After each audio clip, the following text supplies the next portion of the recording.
Trent and Allie. And I was like, Trent, we got to build a house. You built a van, so you can definitely build a house. If you build a van, you cannot build a house. It is hard. It is so hard.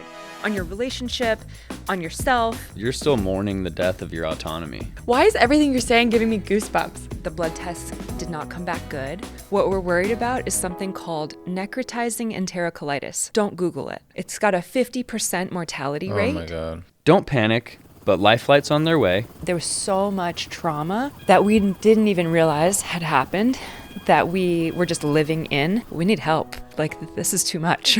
It really started affecting my performance in the videos. And I remember thinking, this is why people get divorced. This sucks. It's only gonna get worse. But is it like a financial thing? The YouTube algorithm can decide whether your content is relevant or not. I can still close my eyes and feel it. Whoa. It hurts so bad. How do you guys balance sharing and filming things like this? Death is hard. Something that's been like really shocking to me. It really reframes the way I live my life. In today's episode, we're sitting down with our good friends, Trent and Allie. They took a break from building their home in the mountains, packed up their 2-year-old and their newborn, and made the journey in their van to join us here in Toronto in our studio. Very It's amazing. brave. Yeah, so brave. Trent and Allie have been on a journey with YouTube for over 7 years, which started as a mountain biking channel, has evolved into documenting their multiple van conversions, and now the incredible process of building their home from scratch in the mountains with crazy amount of snow. They have like multiple tractors to just dig their cars out. Which you love. You're obsessed. And of course, raising a family. Although we've been friends with Trent and Allie since 2018, we continue to learn new things about them. The main theme we took away from this conversation was how deeply personal the decisions they've made are and how they've navigated these huge life changes together. We also dove into their experiences around taking risks, building a YouTube channel from scratch, and how having a child shifts your relationship. Filming and sharing the tough moments in life, supporting someone through postpartum depression, and how grief and personal loss have reshaped their perspective on life. It is a hefty episode. And before we dive in, we just want to make sure that you take a second to like this video, subscribe to this channel if you haven't already, and of course, ring the little notification bell so you get notified when we have new episodes. Thank you from the bottom of our hearts for that. It means so much and means we can continue growing this show. Grab your Kleenex and let's get into a very deep episode with Trent and Allie. Welcome back, everybody. We're your hosts, Eamon and Bec, and today we are joined with the wonderful, beautiful, very kind and passionate Trent and Allie. Thanks, Eamon. Kind and passionate, guys. I love that. Thank you Welcome for having to us. Reroot, guys. We're so excited to share your hearts and who you are on and off camera with our community. We've been lucky enough to know you for years now. And as we were saying, so much has changed since then. And yet we've slotted right back in. Yeah. It's been since 2018 that we've been together. Yeah. And we've been hanging out for the past 3 days, but I feel like this will be the first time we actually sit and get to chat uninterrupted, which will be quite nice. Yeah, I'm looking forward to getting to know you guys. Yeah. Removing the kids from the situation really lets us like actually talk and connect because like Exactly. when you've got little ones running around, you're like always constantly being like, oh, put a pin in that. Like, let me grab him. Billy's and take sleeping care now, of but he might show an appearance on the pod, so stay tuned for that. I feel like one of the ways we've all really connected is our ability to just take risks. So I want to go back to these moments in your life, like when you were deciding to move into a van, start a YouTube channel, move into the middle of nowhere and build a house from scratch. Like, I think we all take for granted these are massive life decisions that we're just kind of like, or at least from our perspective, like, we'll try it. It'll be fun. What goes on in your brains when you're making these massive life decisions, big changes? A lot of trust in Trent, I gotta say. I think when we were first deciding to like move into the van or starting a YouTube channel or anything like that, it sounds like really outdated and not cool to say now, but like YOLO is what comes to mind. Because like back then YOLO was like a little bit more hip and like you didn't feel like a elderly millennial. We're saying so old, it, you know? aren't we? Yes. But Yeah, like, does anyone say that anymore? I do. So. I feel like Gen Z would think that's cringe. They're Yeah, like, They turned off the cringe, yeah. podcast. Very They're like, cringe, yeah. When YOLO was in, cringe wasn't a thing, so I get it. But yeah, we're balancing it out. It is cringe now. But for those people that don't know, it means you only live once, and just like kind of, it's like the hipster version of carpe diem. It's like seize the day and take the opportunity that you're given. And we kind of saw this like, all right, we have this opportunity to like quit our jobs and move into a van and like see where life takes us. And we had this like pesky little tiny YouTube channel and we're like, let's foster this. And like, I don't know, just dove in head first and wasn't really afraid to fail. Was that your first stab at like entrepreneurship? Was there someone in your life that had made a path for themselves? Have you seen someone succeed on their own, or what made you think that you could do it? I mean, I've always been a person that really wanted to like see it through and like not really a quitter. I don't really know where that comes from, whether it's like my ancestors or my heritage or like someone in my family or what it is about. I just feel this sense of like, you're not gonna beat me, like really deep inside myself.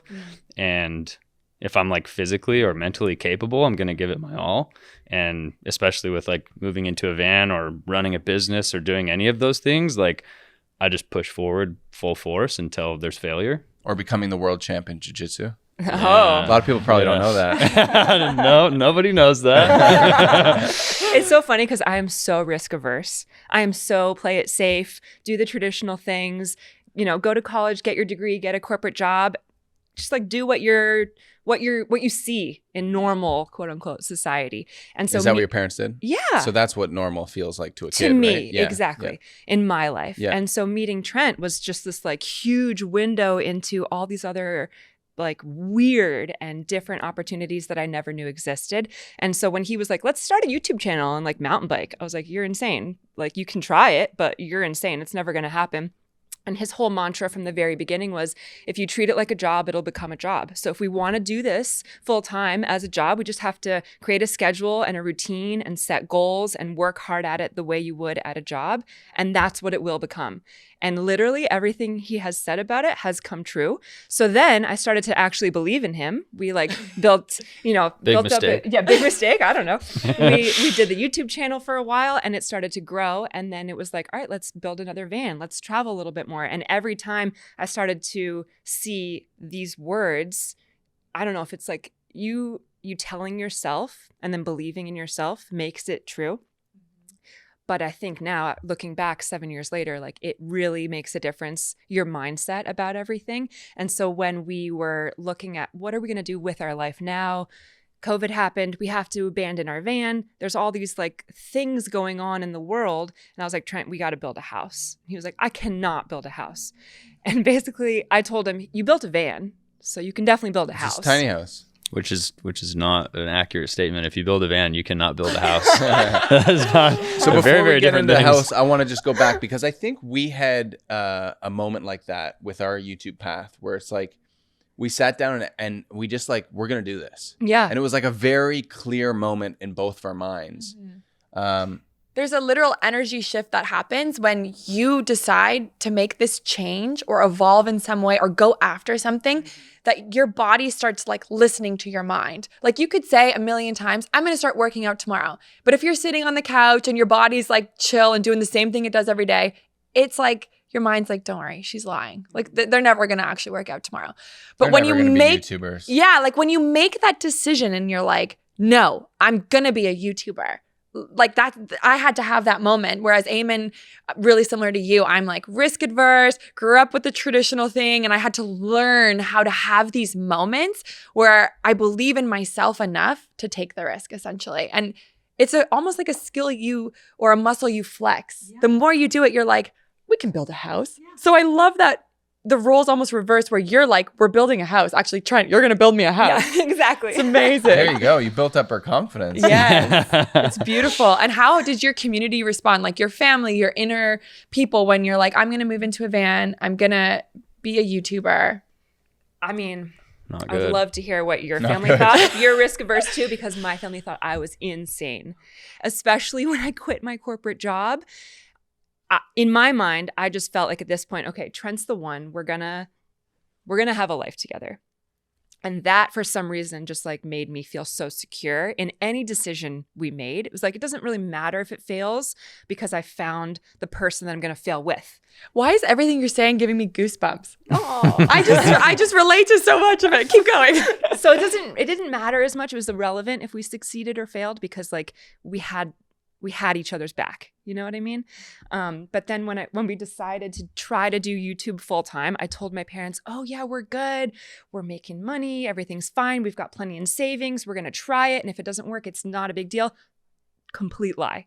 We had no money. Yeah. We had no savings. We had nothing to fall back on. But I just felt like they needed to hear that in order to feel confident that I was making a safe choice. But at that point, I was already so bought into like, we're doing this, whether it works or not, that it didn't matter, that we had nothing to fall back on. Well, I think I the beauty love of what it you're too, saying. of like the timing that we were all in with this van life stuff is, I mean, I don't know if, are you speaking before van life or you had the van at that point? We had the van. So there's some security of like, you have the van. Yeah. So it's like you're living in your house. And that was such like there's so much safety in that. Well, it's like we built the second van, Pamela Vanderson, and then we decided to move into the van full time. Shout out to Pamela Van. Yeah, Pam. I quit my job and moved into the van, and it was literally going to be like my job to make the YouTube channel work. And then Allie kept her job, and her job actually let her take it on the road.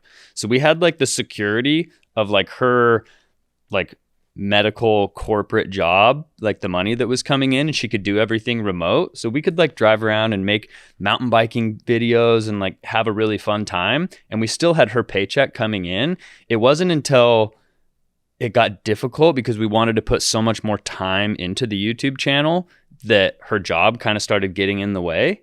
And so she was like, I'm putting way too much time into YouTube. I'm not giving my job the attention that it deserves. I need to like pick one. Right. And so she decided she was going to like quit her job. And we literally had to convince her dad that like she was going to take a sabbatical, that like she was going to take off a year and then she was going to go back to her job. And her dad's like, oh, I don't know about this. Like, but you're going to go back in a year. Like, this is just like, you know, kind of get it out of your system type thing. And it's like, yeah. We're just trying to get it out of our system, you know?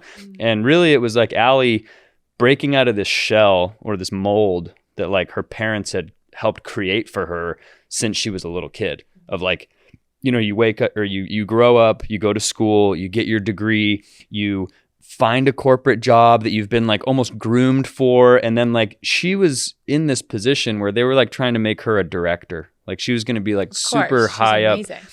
And she was like absolutely slaying it. Like everyone in her company like loved her, and they were all like 20 years older than her because she had like excelled into these like high positions. And I think when we met, you were still working. Yes, she was. Yeah. I remember taking a meeting at the old Chaiwala shop. Oh. And I remember feeling so conflicted because you guys were having fun making tea in the background. And I was like in this meeting on Zoom or whatever it was at the time, Skype or something. And I remember being like, what am I doing? I don't want to be doing this. I want to be doing that, you know?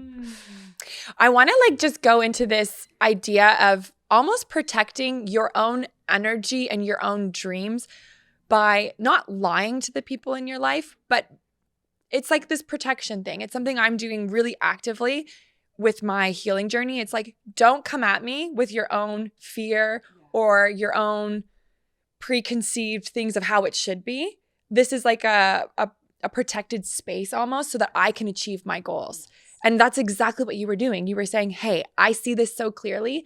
So you need to all believe in this thing. And if you don't, and if I don't think you will, here's like a little nugget of not totally the truth. I'm taking a sabbatical, but it's like to protect you guys in this goal. It's so true. This is jumping ahead, maybe a little off topic, but that's exactly how I felt like intentionally when we were choosing to have a home birth. It was like only people that I trust are going to have this information. Otherwise, like, it's going to be so generic and so vague because I don't want your fear projected onto this decision. And I'm scared enough. I'm working through my own fears about this.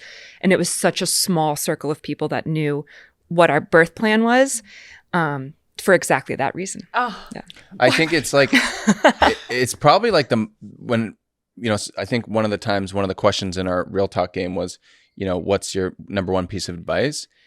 And it sounds so like easy and cliche, but like stop caring what people think. Yeah. Because if you can do that, then you open your world up to so much more possibility. A lot of people like leave their house and don't wear the shirt they want to wear because they're scared what people think, or don't quit the job because what someone's going to say.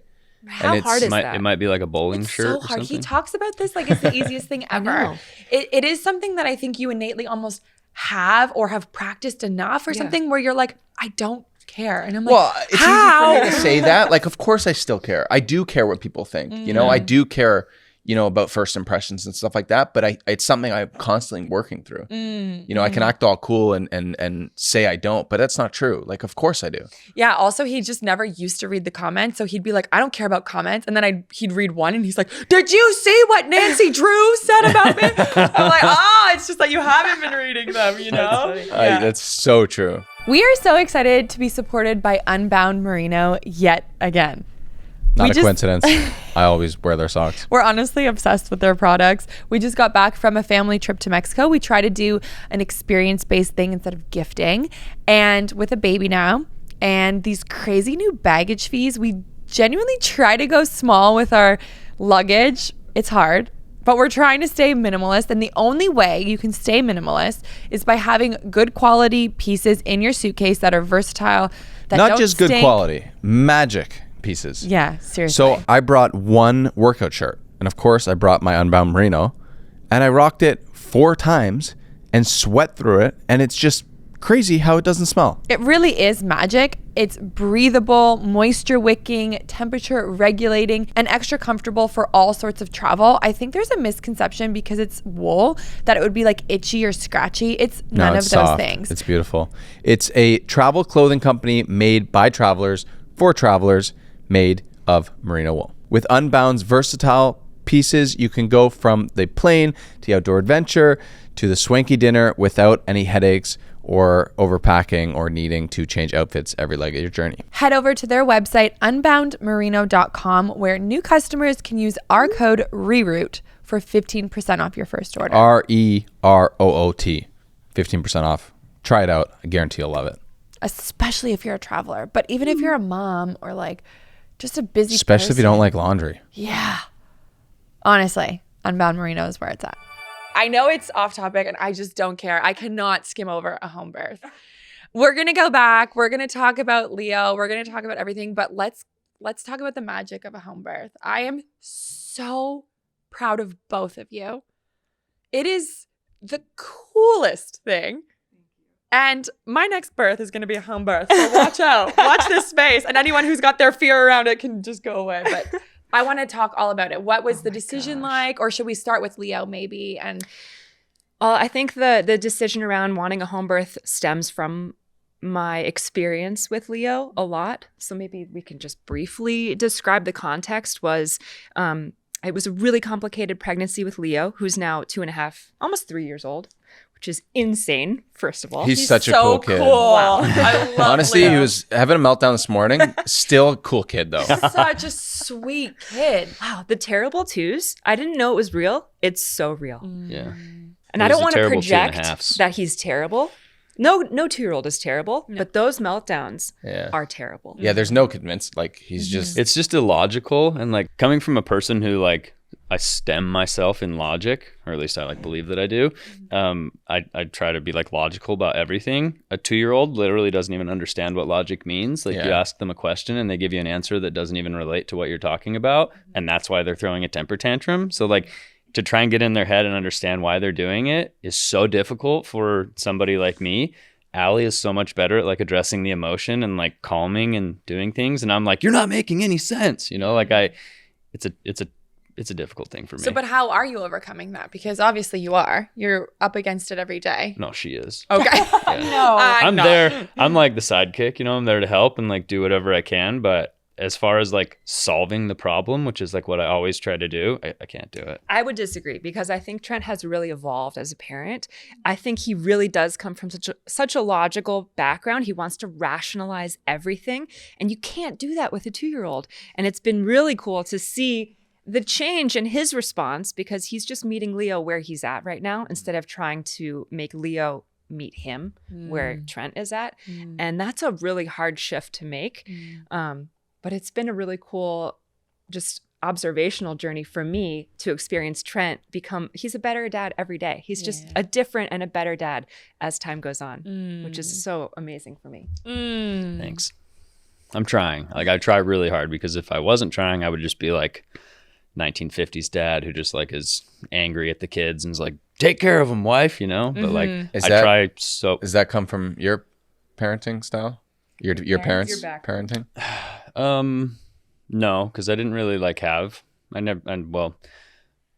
never knew my dad, so I never like had a real dad. I had a stepdad for a little while who was almost like a angry big brother that mom left in charge, like when she left type of vibe.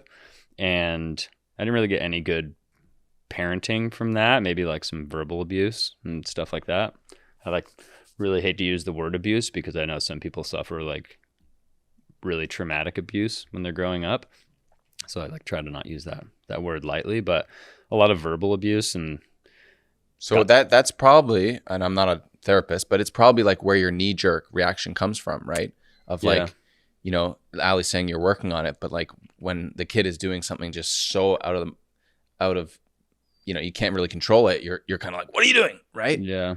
And I think that's probably what my reaction would be as well. And is. And yeah.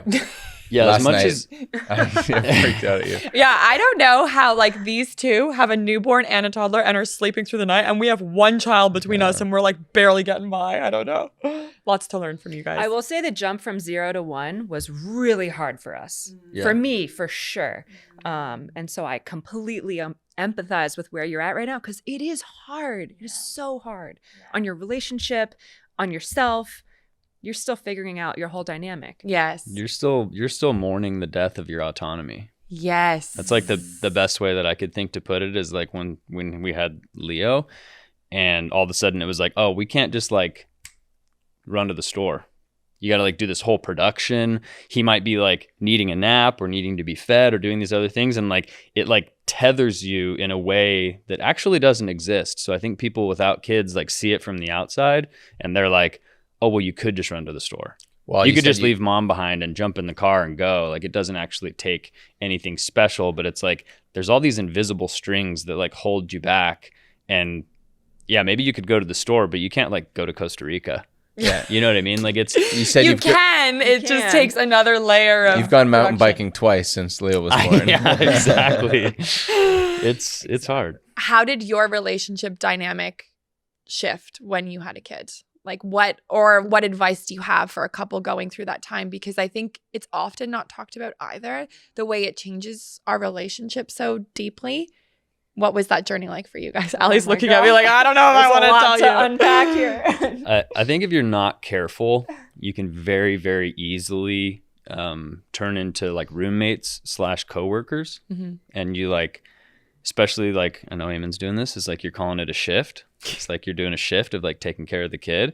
And like, that's totally normal. Everybody uses that terminology, but you start to become like this team who's taking care of this person who one day will probably take care of you. And like, it's a very like worthy objective. But when you start to put it in that box, it feels like work. Mm-hmm. And then you almost are giving all of your patience and all of your love into this child. And then like when you end up turning to your partner who's also exhausted and overworked and everything else, sometimes it's hard to like turn and say like, oh, I love you. And, you know, I'm glad I get to sleep next to you type thing. You know, it's kind of like, leave me alone. I'm trying to sleep, you know? And I know a lot of people end up in that, like, you feel more like roommates than partners after a little bit.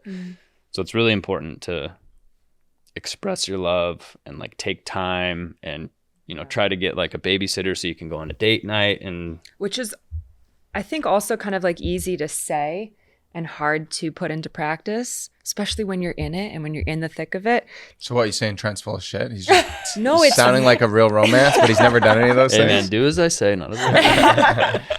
It's 100% true, but it's so hard. Yeah. But I think my biggest takeaway from that really hard experience is that it's all a phase. And so, yes, that roommate phase exists for us, existed.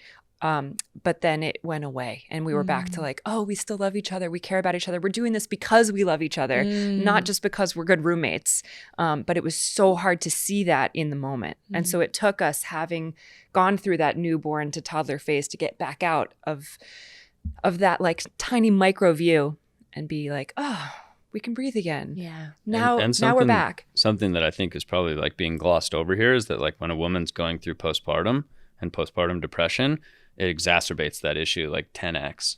So like the man will feel like the woman hates him because she's like emotionally and hormonally disrupted and like things aren't normal or regular, you know? Did you have any postpartum rage? No, Oh, not rage. nice. I think for me, the whole postpartum journey is wrapped up in like a very big diagnosis and a lot of different things. So it's so hard for me to pinpoint like what was what.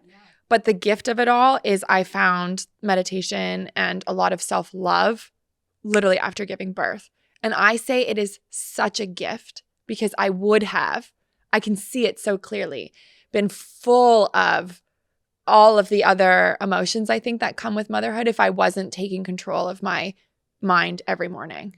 So no, but I would love to hear about your postpartum rage if you're open to sharing about it, because what we were saying yesterday is so honest and true. Every mother is on a difficult journey. They look completely different. Like we could have 4 best friends who gave birth at the same time, and where I'm at would be so different from where you're at. And yes, we can exchange ideas, but I think what's so beautiful about sharing and being open is someone out there is going through a journey of postpartum depression or, you know, and so I'd just love to hear more about your experience and the rage. Yeah.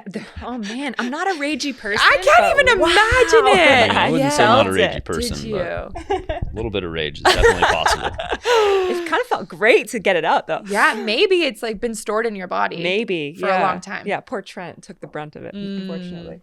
I mean, tell them about. Tell him about that one time. Actually, I don't know. Maybe don't tell them about. It's so interesting because I also did a bunch of acupuncture with this last pregnancy for Billie. And toward the end, we were talking with the acupuncturist, and he was saying in Chinese medicine and in like Asian cultures, a lot of times the postpartum is the reward for having gone through an entire pregnancy, putting your life on the line to have a baby, because it is like a life event. Yeah.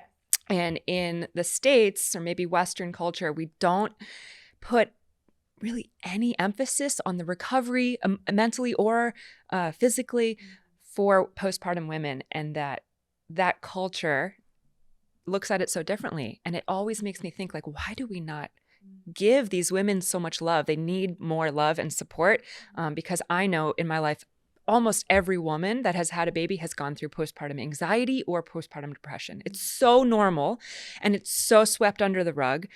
And it shouldn't be. Yeah. I feel like we need to talk about Leo's birth a little bit, because I think the context of that entire experience, as you phrased it, likely added to postpartum anxiety, depression, whatever it is that you were going through. It's like even Frankie being in the NICU, I remember bringing her home and Eamon just like put her on the bed and walked out, and I was like, like, how do you just leave this baby that was just attached to 10 cords? Like there's so much context to it. And some of it is just the hormonal imbalance fluctuation. Like there is no rhyme or reason sometimes, but sometimes there's layers to it. Yes. So we wanted to have a baby. We were trying to conceive, and we found out we were pregnant, which was exciting and fantastic. And then pretty early on, I started bleeding. So we went and got an ultrasound and blood tests, and the blood tests did not come back good. So your HCG levels are what indicate if you're pregnant, and they're supposed to like double every couple days at the beginning, and mine were decreasing instead of increasing. So we were like, okay, we're having a miscarriage. It's early. It's fine. And then we went back the week later and they found a heartbeat. So it was this. Oh, don't just breeze over that. Okay. Well, there's a lot of things that happened. That was just the first part. Well, you could have been pregnant with twins. That was possible. I don't know how graphic we can be here. That's later. You can say whatever you want to say. So then that was at 6 weeks. So then there was a heartbeat. Everything's okay. We tell our families that we're pregnant. For Mother's Day was fantastic. A few days after that, I think I was 9.5 or 10 weeks pregnant. Still pretty early, first trimester. We're golfing. We were golfing, and I went to the bathroom, and you can decide how much of this you want to share, but I passed a blood clot or tissue or something like the size of your coffee mug. Oh my God. Like a Terrifying. softball. And I thought that was the baby. And I'm sitting in a golf club bathroom and it was an automatic flush toilet. And so the toilet flushed, and I was like, there goes my baby. I don't know what to do. And I had just ordered chicken tenders. So I went back outside, and I picked up my chicken tenders, and I walked out to Trent, and I was like, I don't know what just happened. And I was like, I don't think we should keep playing. We should probably leave. And both of us were just like, I don't know what to do. So we called the on-call people. It was after hours. It was like 6 p.m. or something. And they basically said, come in tomorrow morning, we'll do an ultrasound to confirm, but it sounds from what you're describing like it was a miscarriage. So, I'm sorry. And if we need to discuss options about how to make sure all of the tissue has passed, then we'll talk about that tomorrow. We told his mom, who's a nurse. We started to tell my parents, I think we just had a miscarriage, or we're having one currently. I don't know. It was a really difficult night. We were really emotional. You go through shock. You go through all the emotions of shock, anger, denial, and then just so much sadness. And then instantly okay, well, what are we going to do next? We go in the next morning, and they're giving us grief paperwork on support groups for people with miscarriages. And they get me up. They do the ultrasound. There's nothing. It's just very empty. And then all of a sudden, there's a hand, and it starts moving. And it was Leo waving. Oh my God. Wow. Yeah. No joke. Yeah. And we have it on video. He literally goes like this. Oh my gosh. And I'm completely sobbing. And she's like, the heartbeat is strong. It was so emotional. Oh my gosh. So it was a blood clot? They think it was a twin. We don't really know. We don't know what it was. Wow. They just said, they obviously are speculating. They don't really know. But oh my gosh. Oh my gosh. You know what's wild is I watched that video. Yeah. And I've talked to you guys about this. And maybe it's that I'm a mom now. I'm not sure. Or it's just how honest and open you're being. Wow. And I guess it's sort of beautiful that you've captured that moment. How do you guys balance sharing and filming things like this and these moments? And do you feel like you have a good separation around this is for the internet and this isn't for the internet? Or at the time where you just sort of we film everything and so At the time, for sure, it was we just film everything. And at the time, especially before you're have little babies, you don't feel as protective, I don't think, about what you film. And so we'd already made that conscious decision to put ourselves out there publicly. So we just post everything. That's changed a lot, I think, now after having these little babies that we want to safeguard a little bit more. And just I think needing our own work-life balance a little bit as well. Yeah. But then especially as the story continues and Leo so we had a baby. It was great. I love that birth video. I think it was one of the very first birth vlogs I'd watched. And I remember just being so proud of you, Allie. Honestly, what a powerful piece of content. And I remember your partnership through it too, Trent being there and having his hands on your back and that making me so, I cry a lot. We all know this. But just sobbing with you guys for the partnership you have. It was so beautiful. And it was so special to be a viewer. And and I was just asking the question, how do you choose what you share? But as someone on the other side of the screen, I feel so lucky that you let us in for that. It was so beautiful. Thank you. Yeah. Thank you. It was scary because I had never gone through birth before. Yeah. And so I really had no idea what to expect. And he was premature. I had high blood pressure, so they wanted to induce me, and then I ended up just going into labor on my own. He was stable, but my blood pressure was a little bit high. And the one thing that I really, looking back on, was like really angry about is that I wanted a natural birth. And they told me, you know what, you probably need to get an epidural now because you're going to be too tired to push if you don't have an epidural. You need to rest. You've been up all night. We got there at like 4 a.m. after having laboring at home. So I had an epidural because you listen to doctors. That's the whole. Continue. You know, it's a scary part of any kind of hospital scenario is you really give your power over to the doctors because you have faith that they're doing their best for you. And in my heart, I really want to always believe that. But I do think there are scenarios and stories where maybe they were trying to progress labor or who knows, right? Who knows? And it happens not just with birth, but I'm sure with everything where, you know, medical providers are there for a reason. We need them, but they know what they know and they have their scope. And so at a certain point, you need to be autonomous or just like trust that you're making the decision that is right for yourself, even if you're deciding to go against their scope, which was hard. Yeah. So we did what they asked, basically. Well, and we just felt like really manipulated because it's a myth that you're going to be too tired to push because for, you know, a million years, women have been pushing even when they were too tired and they've had babies. And like, I think the majority of the time it's probably going to turn out okay. But the doctor basically came in and said, you need to get an epidural so that you can take a nap and then you won't be too tired to push. And Allie said, well, I really don't want Pitocin. And I know that the epidural will like slow down my contractions. And the doctor said, no, that won't happen. So they gave her the epidural and like literally it felt like a skit. Like, it felt like they were doing a bit on us because like they gave her the epidural and then the doctor came in like 30 minutes later and she goes, oh, are you relaxed now? She goes, oh yeah. And she goes, yeah, well, your contractions have like really slowed down because of the epidural. So now we're just going to give you some Pitocin. And it was just literally like a bait and switch, like almost immediately. And she's like asleep almost. And so she's like, okay. And she's like, I promise that the Pitocin will be fine. Like this won't be a problem. It's going to be okay. Blah, blah, blah, blah, blah. Cause it's like their normal routine, you know? And like, it felt very violating in like a very vulnerable moment. And like the doctor would come in and like turn her back to me and like talk to Allie because she knew that I would like advocate and say like, no, this isn't what we want type thing. And she kind of like disregarded me and like would just try to convince Allie or get Allie to say okay and then leave. What is Pitocin? Pitocin is like a drug that they give women that causes them to have like 5 times stronger than your body's even possible, like contractions that are way stronger than you can naturally produce. Like they have a device that they hook up to the body that shows contractions and like the intensity on the screen. And you'll watch the natural ones and they're like these big, like slowly coming on and slowly coming off, like smooth rhythms. And then they give Pitocin and it's like boom, So it's like to get the baby out quicker.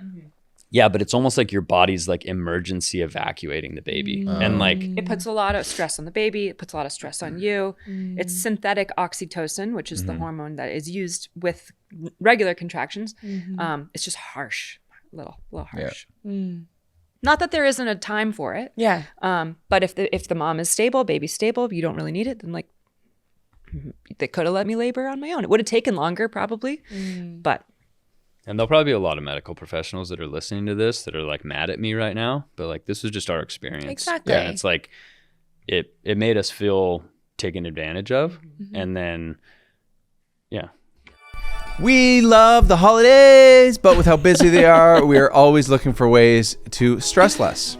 And HelloFresh makes mealtime manageable, saving you from searching for recipes, from all the grocery shopping. You just pick your meals and everything you need is delivered right to your door. Wow. As new parents, people who are trying to get back into work, I just love the simplicity of someone telling me what I'm going to be having for dinner, essentially. Look, when I get home and I see one of those brown bags in the fridge, I'm immediately like, okay, we got a plan. So the plan is the hardest part. I don't know what Oso's doing. What are you doing? Out. Okay, honey. Every HelloFresh recipe includes high-quality, sustainably sourced ingredients like produce that comes fresh from the farm. And last week we had I believe it's like a veggie, they called it cottage pie, but it kind of tasted like a shepherd's pie with the potatoes and lentils and mushrooms. And I always love like the spices or the twist they put on something that we would normally make. It's chef quality. It is. It's chef quality. And even though you and I love it, I'm obsessed with the fact that Frankie devours the HelloFresh meals. I'm pretty sure sold. So head over to get 10 free meals at hellofresh.com/free reroot. Applied across 7 boxes, new subscribers only, varies by plan. That's 10 free HelloFresh meals. Just go to hellofresh.com/free reroot. Can't speak highly enough Can't speak, about won't HelloFresh. speak. I'm obsessed. Enjoy. Like there's, you know, people say don't get caught up in your birth plan. There is a time and place for the birth plan to change. Totally. And I know birth can be really unpredictable, but you guys had a clear intention. You voiced your opinion. You advocated for yourself. And then it sort of felt as though none of that was heard. Exactly. Mhm. And I know women who have had an epidural and it has saved them from a C-section. Yeah. So I think an epidural is an amazing tool when the woman can make that informed decision, when the woman wants it, or when it's like really the right situation for that specific person. In our case, I don't think it was necessary. I just was like, oh, I'm in labor. I can't make decisions right now. And they just kind of pushed it on me. Well, Allie was there and she was ready to go through it and she was prepared. And then the doctor basically came in and like forced her opinion on us. It wasn't that Allie was like, I can't do this. I need drugs. Right. Yeah. You know, it was that the doctor came in and was like, my opinion's that you need this and this is what we're going to do. And it was just like, I didn't like that. No, you can Well, tell not to you're get really emotional about it. into all this, but there's a documentary on how big business babies are. They told us about it. The business of being born? Yeah. Have you seen it? Well, No, you told us about it, and now about Eamon goes around telling everyone about it. I don't think you watched it though, did you? No. It's very But good. yeah, you want to explain like what basically that is? It's I think from the 80s. It's an older movie, maybe the early 90s, a movie about how you can monetize birth basically in a hospital setting and how it's really normal to pit women, put them on Pitocin to get the baby out on the provider's shift. Yeah, because doctors, I don't know how much we really want to get into this, but you can just go watch The Business of Being Born and they'll explain it in greater detail than we can and like really set it up for what they're trying to explain. But basically, yeah, it's like a bed is basically an opportunity for the hospital to be making money. So it's way more worth it for them to get you in and out as fast as possible instead of having a woman that, you know, has a 20-hour labor. If they can get you in and out in 4 hours, they can have 5 babies in that amount of time. So they make 5 times as much money. And a lot of people think of hospitals as being like this government funded great thing where it's like there for your security or your, you know, ability to be healthy. And sadly in the United States, they're businesses and they're like, you know, $1 trillion industry. It's like the most expensive healthcare in the world. And Again, really important to have amazing hospitals and medical stuff. But maybe not always necessary to speed up a labor like that. Yes. So this sets the scene for Billie and the idea. we cannot skim over Leo and Okay. Sorry, really fast. Yeah. No, there's no really fast. You take your time, girlfriend. Just that it was a complicated pregnancy with all these like miscarriage scares. The birth and labor wasn't exactly what we envisioned. And then after he was born, he was okay. He was really small. He was 5 pounds, 8 ounces, a little premature, needed some support breathing. We went home on day 3, I think. And on day 4, I noticed blood in his diapers. And we actually had a pediatrician appointment that morning, and I brought a diaper to her. And I said, look, this looks a little red. And she said, no, that's urea crystals coming out of his kidneys, coming out of his urine. It's just like his kidneys are turning on, and that's just like part of the flushing process. That'll dissipate. It's not blood. It's fine. she's like, it's orange, it's not red. In my We're like- heart, I knew it was blood. I didn't push. And so I just trusted her. We went I want to home. pause for mom's intuition and how strong it is and how diluted I think it becomes. If you're on social media and you're taking in what other moms think is the right thing to do or whatever that. But in that moment as well, again, giving our power to a doctor when we know, like we are primal. We know you have this connection to him, Yeah. you know. It's hard. What Yes. has society done? I don't know. To just Yeah. you don't count. You're not the one that knows. Yeah. Well, I think it all comes back to how much power we give to the healthcare system, right? We put these doctors on pedestals and, you know, like I think intuition is very important and we've done it for millennium. So like, you know, try to go back to nature and Listen just to tune in. yourself. Yeah. So you do. I know you do, right? Yes. So that evening, there was more blood in his diapers. And then it was around 10 p.m. It was like I was changing his diaper. I saw it come out of his bum. It was not pee. It was coming out of his bum. So I was like, this is blood. I called the pediatrician. I was like, what do we do? She was like, you should probably take him to the ER. It's probably just an allergy to the formula. My milk hadn't come in yet. He was premature. My body was kind of like still adjusting. I didn't know at the time. It takes 3 to 5 days for women's milk to come in. It's okay for you to not have milk right away. Right. And at the hospital, they were like, you got to feed him every 2 hours. Use this formula. He needs to eat. He's a tiny premature baby. Immediately, they were like, yeah, try to latch, but you got to be feeding him as well. So we'd been So giving you're him stressed about that too, so stressed about feeding him, about how tiny he is, about your milk not coming in. about my milk not coming in. And so, of course, we've been giving him formula. So she was like, it's an allergy to the formula. It's not a big deal, but you should take him in. So we go to the ER. They're ready for us. She had called ahead. They did an abdominal x-ray and saw a little bit of irritation. Not a big deal, but they wanted to stop the formula and then do another x-ray in the morning. And they wanted to admit us. And Trent had a hard no. It's like the height of the COVID pandemic. And so the hospital is just full of sick people.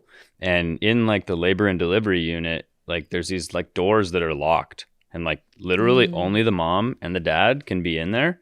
And the baby, they were having 0 visitors. And like once we left labor and delivery, you can't go back in. And so like it's like the day before we left and we come back into the ER and they're like, we're going to admit you, we're going to put you in this room. And I was like, oh, can you just take us back to labor and delivery? Because it's like on lockdown. There's not a lot of people going in and out. Everyone in there had been like COVID tested and, you know, whatever else. And they're like, oh, no. Once you leave labor and delivery, you can't go back in. And I was like, well, then where are you going to put us? And they're like, we're just going to put you like in this wing. And I was like, so that's just there like with regular sick people? And they're like, yeah. But the rooms have been sanitized. And I'm like, okay, so you're going to put me in a room or in a basically a hallway with how many people that have COVID that are sick and have all these other different diseases. And I've got this premature baby that's obviously got a problem. Yeah. I'm not doing that. Like, 1, you can't make me. And 2, I will take my baby home and we'll bring him back tomorrow for the x-ray. And they're like, and the doctor was like, all right, well, I strongly don't recommend this. You guys will have to sign paperwork saying that you're leaving on your own will, whatever, blah, blah, blah. And I was like, hey, bring me the paperwork because like, Good for you. even if you think that it's a better idea for him to go sit next to people and maybe get COVID, we didn't know what COVID was going to do to babies or anything like that. And it was like, I'm not taking that risk. I know our house is safe and I'll take him back there. And we'll come back in the morning for an x-ray. And then basically right before we were about to leave, the guy was like, I'll bring you back your paperwork and you guys can leave in like 5 minutes. And then So he kind of pops his head back in and he goes, hey, I'm going to send your information over to Primary Children's Hospital, which is like a really renowned children's hospital in Utah. It's like at the University of Utah. And he's like, we're going to have a pediatric radiologist take a look at the x-ray because we just had a regular radiologist look at it and he said everything looked fine. We're going to have a pediatric radiologist take a look at it. Like maybe 10 minutes goes by and he steps back into the room and he says, all right, don't panic, but Lifelight's on their way. Lifelight's going to come and take your baby. You're going straight to Primary Children's Hospital right now. One of you might be able to go with him. Wow. he sat us down. Oh my gosh. 3 days old baby. Yeah. And then like He sat us down and he said, what we're worried about is something called necrotizing enterocolitis. Don't Google it. Which is not something you should say to anyone. Don't Google it. So the first thing we do is Google it. It's got a 50% mortality rate. Oh my God. So many babies die from it.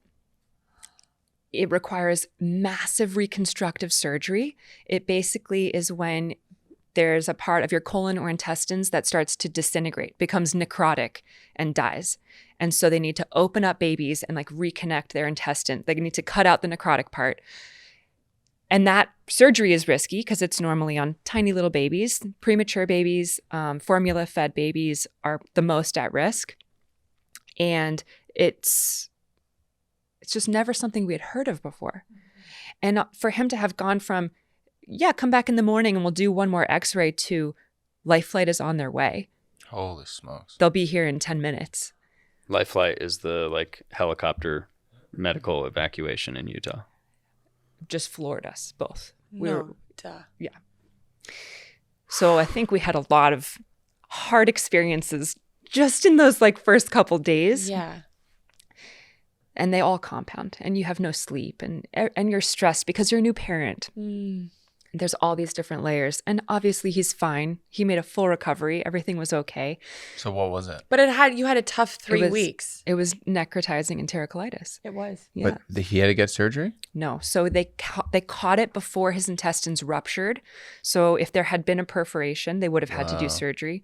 So like in the X-ray along his colon, there's like these teeny, teeny, tiny little bubbles. And that's like what they were worried about is like, oh, these bubbles right here, we kind of need to see like what those are going to be. And the pediatric radiologist looked at the bubbles and was like, oh no, that's absolutely like the beginning signs of neck. And like the normal radiologist, like neck isn't something that like adults develop. So it's not something that they're like trained to look for. Okay. And so the person from Primary Children's was like, no, we need to get this baby here right now. Wow. And basically, Life Flight came. They said, yeah, Allie could ride with him. So they like put your baby into this box with all the tubes and hoses and all this stuff. They jump into a helicopter. It's like a 10-minute helicopter ride, and it's like an hour drive. So I had to like jump in our car and drive through the mountains and around, and they just fly right over the top of the mountains to Primary Children's. And I show up at the hospital, have to try and find the room. Like I finally get up there, and basically on the flight over, they like sedate Leo. So they like put him to sleep with drugs. And then when we get there, I think we have to wait for a while before the doctors even come in to like tell us what's going on. And basically they're going to put him on like a 14-day like food deprivation, which is where like he's already 5.5 pounds. He's tiny, so skinny, like so frail looking. And they're like, for 2 weeks, he can't eat anything. Oh my gosh. And like, that's the way that they heal the gut is by putting no food and no water and no anything through it. And so they had to put like a PICC line, which is like an IV where they could feed him like lipids and things to like basically barely keep him alive, but like no real sustenance. And so for those like, I think it ended up being like 11 days, not 14 days. But after 11 days, his gut like had healed. The bubbles disappear? The bubbles disappeared. And it was really, really comforting. And like as much as I was like kind of throwing shade at the hospital because of like what happened during the birth, it was just like really cool to have like a top-notch hospital that's like a teaching hospital. So like when the doctors would come in, there'd be like a teaching doctor, and then there was like 5 or 6 of like these top students that are going to be like pediatric like emergency doctors. And to be able to sit and watch them have like a class discussion about like what they're seeing, what they think this could be, best courses of action, treatment, like all of these things. It was like amazing to be in their hands. So cared for. So cared for. And it sounds like they just, like you just got that opportunity kind of last minute, right? Like it sounds like you were on your way out of the door the first time, and then.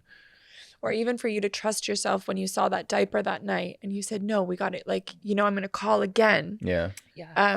Wow, guys. There was just like multiple times, like from the miscarriage scare to like after Leo was born, and so many times in between where I remember like going to bed with Allie next to me and just thinking like, it's okay. Like we're just going to have to try again, like almost giving up, and like literally giving up because I didn't want to like not give up and then lose him, It's hard. Wow, I love Leo, but I love him even more now. He's so special. How about the love you have for our friends? Like, of course.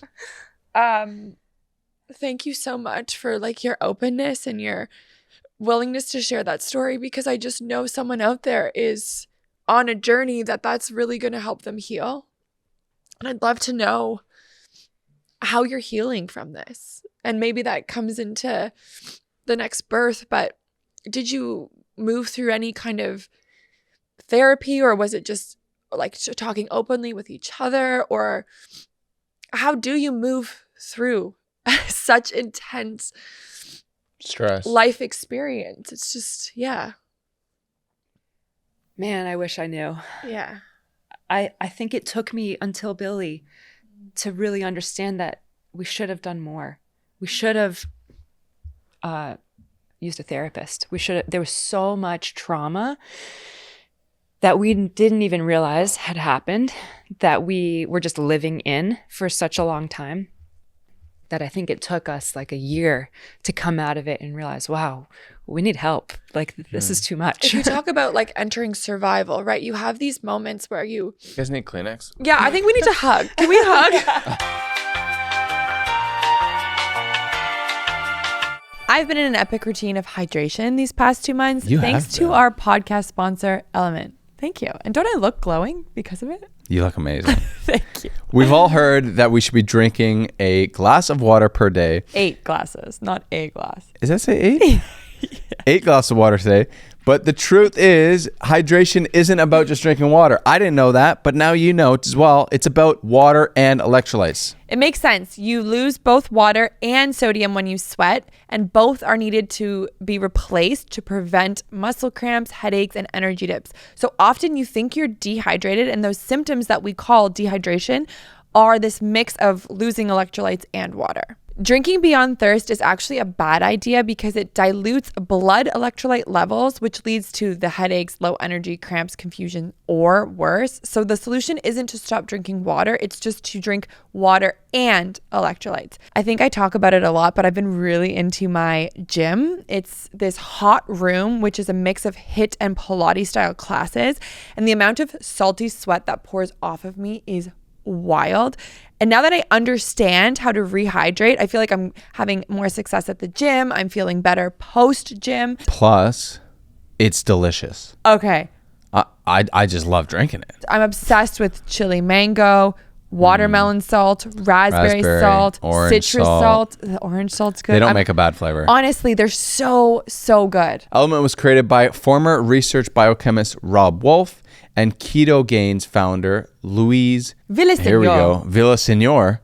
Element has enough sodium, potassium, and magnesium to get you feeling your best and performing your best. Element has 0 sugar, artificial colors, or other dodgy ingredients to hold you back. You are guaranteed to find a flavor you're going to love, and there's just win, win, win, win. So they came up with a fantastic offer for us. You just go to drinklmnt.com/reroot. You get a free sample pack with any purchase when you go to that link. Don't be confused or lame like me and call it LMNT. It is Element, but it is spelt drinklmnt.com/reroot. Check them out. Back to the show. It's hard though, because I was thinking about, you've gone through so much. You've had a lot, both of you really have had so much happen to you.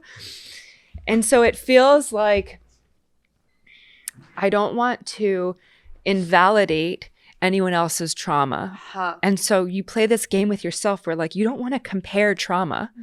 You don't want to compare like, well, your trauma is worse than my trauma, and so you deserve more comfort or something. But it's hard to balance, to me, wanting to hold space and respect for other people's trauma without unintentionally just like downplaying my own trauma. I think that is like, we could talk for hours about that.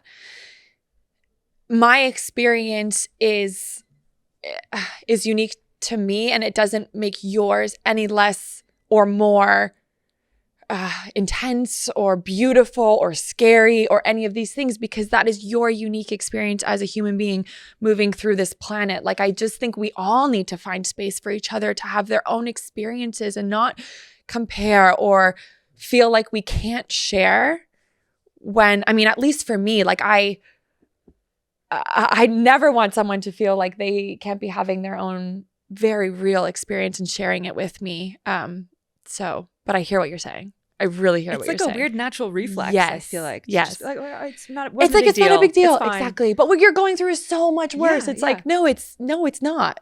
Right? Right. It's just not.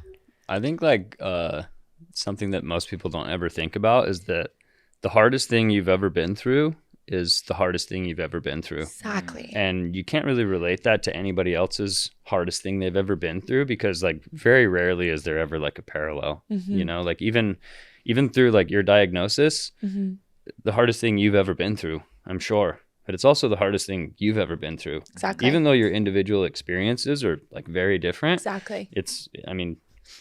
Yeah, you can't even compare exactly my experience to Eamon's, because we are two individuals going through something similar, but it's a different experience. And we've always tried to protect one another and like support one another and let the other one feel what they need to feel and move through, right? Because you're experiencing it from the partner's perspective, and we're both new parents, and it's just layers.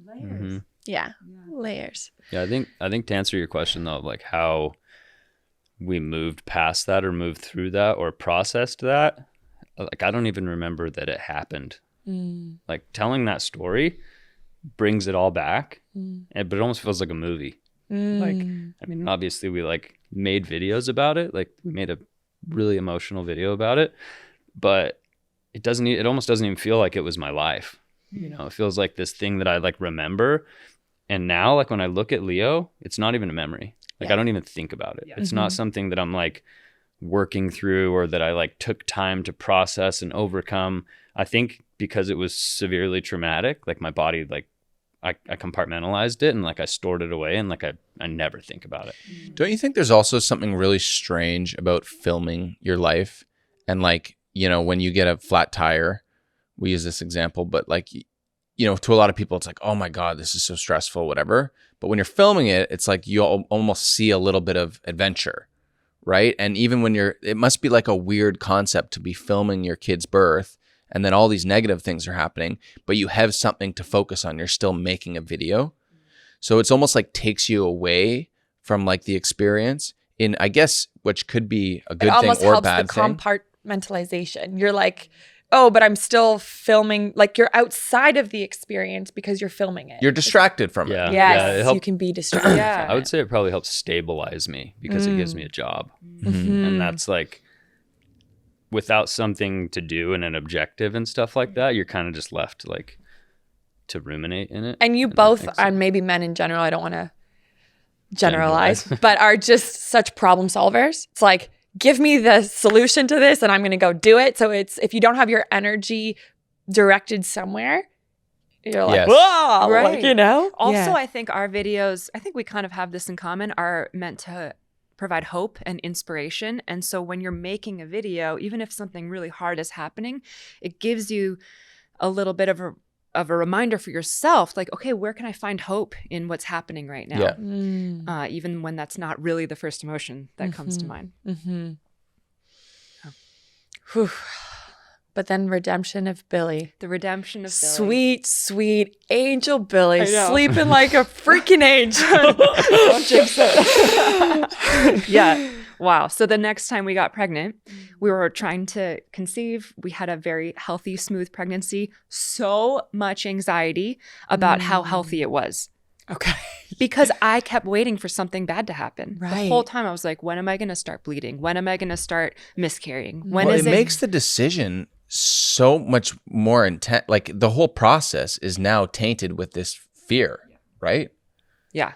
So much fear the whole time, to a detriment, you know, Exactly. like I didn't want to work out because I didn't want to like stress the baby, when like that's a healthy, good thing to do during pregnancy. I like didn't want to do anything that would jeopardize the baby. Fear, so much fear. But in that, we were really aware of the decisions that we could make about his birth, about postpartum. We had 0 postpartum time when Leo was born because we were just so focused on his recovery. And so this time, we were going to take time off from YouTube.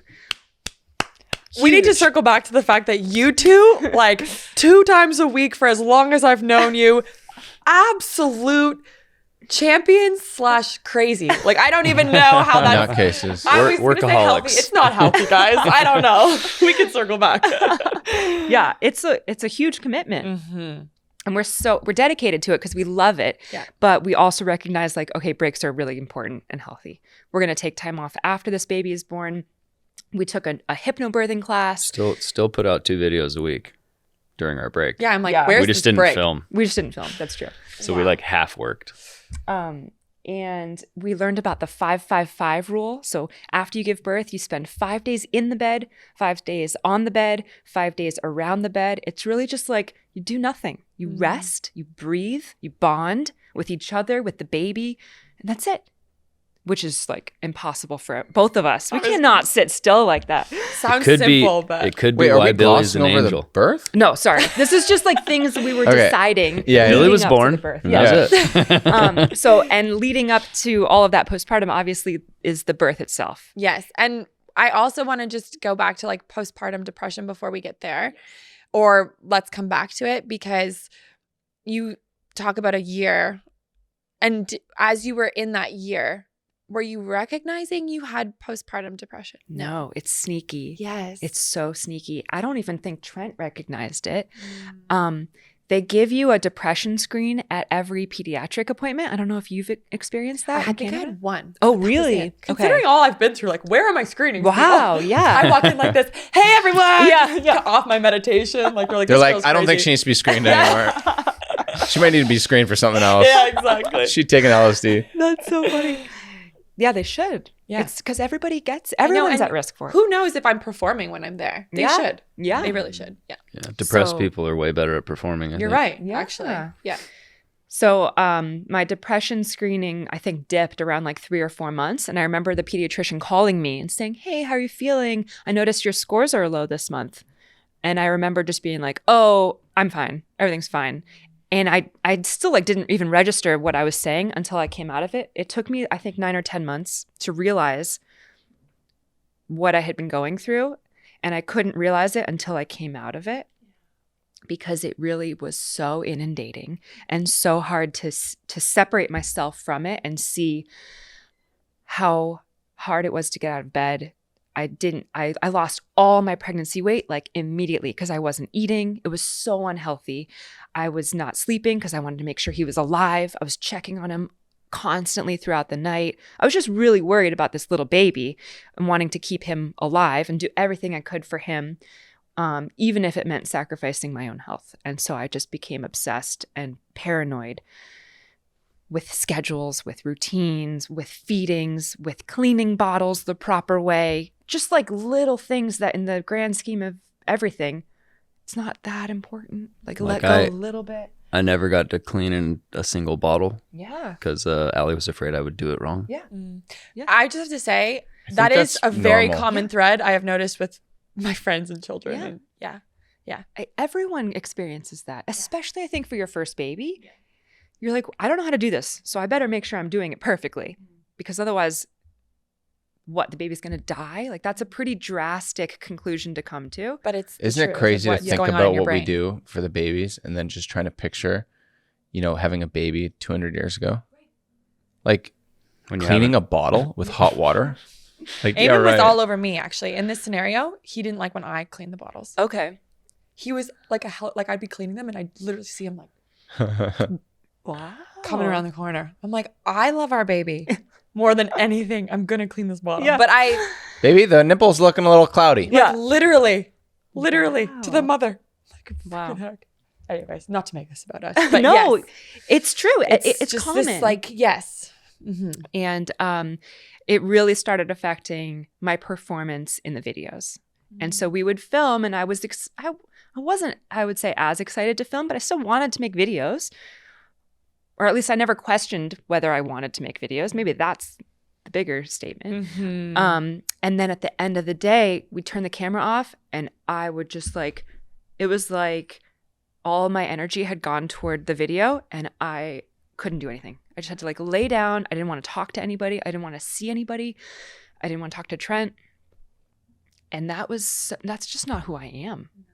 And it took me coming out of it to realize, wow, what have I been doing this last 9 months? It's not me.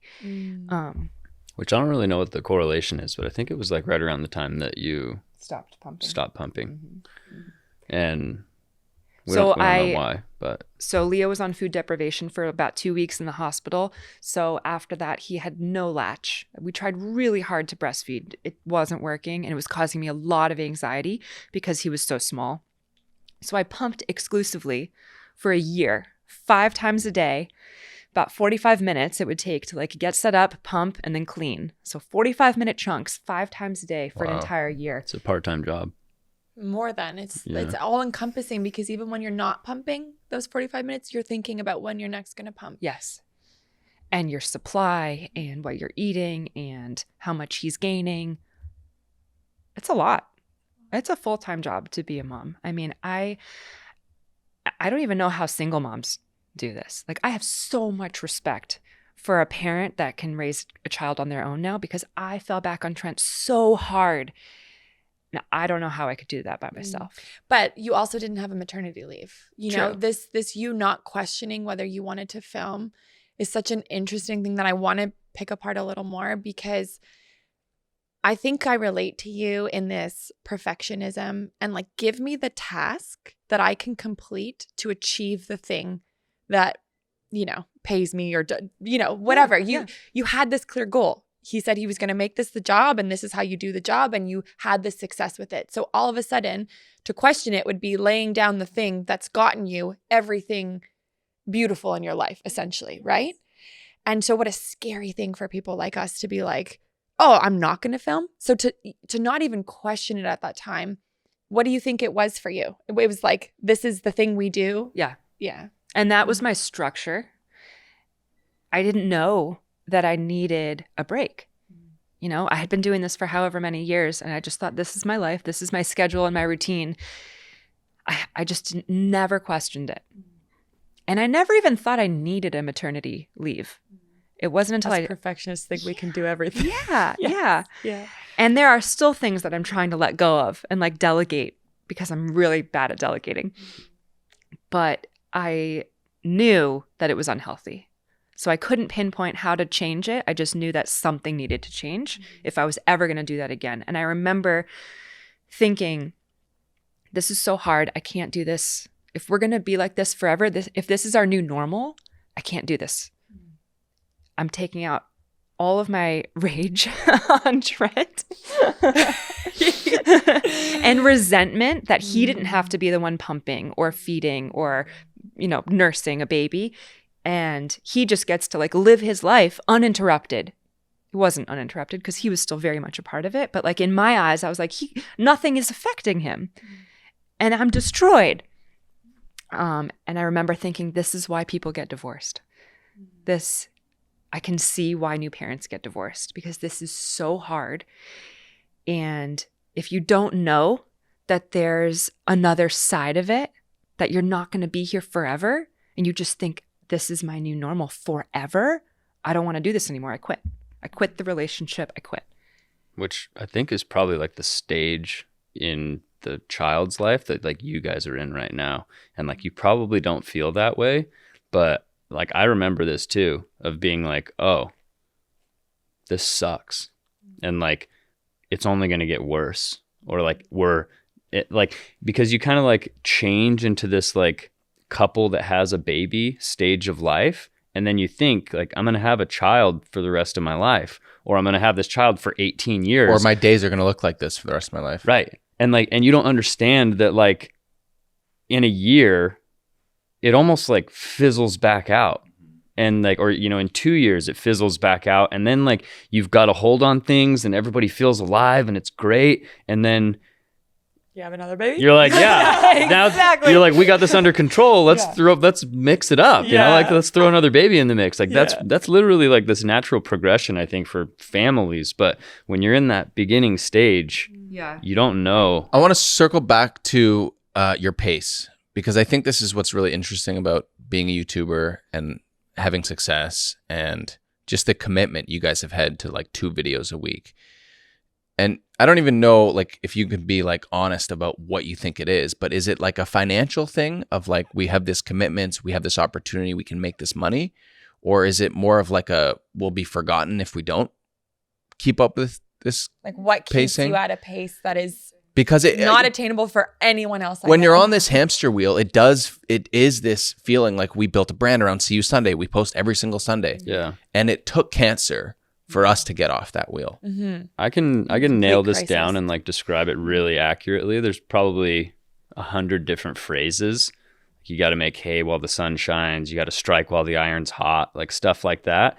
And like, I always look at it as like you look at, you know, a pro football player or something, like they get this opportunity to play pro sports and they like make all this money. And then as soon as they're like, you know, 15 minutes of fame or their prime time is, you know, come and gone, it's not that they're forgotten, but like the opportunity is gone. Like they can't make hay because the sun's not shining anymore.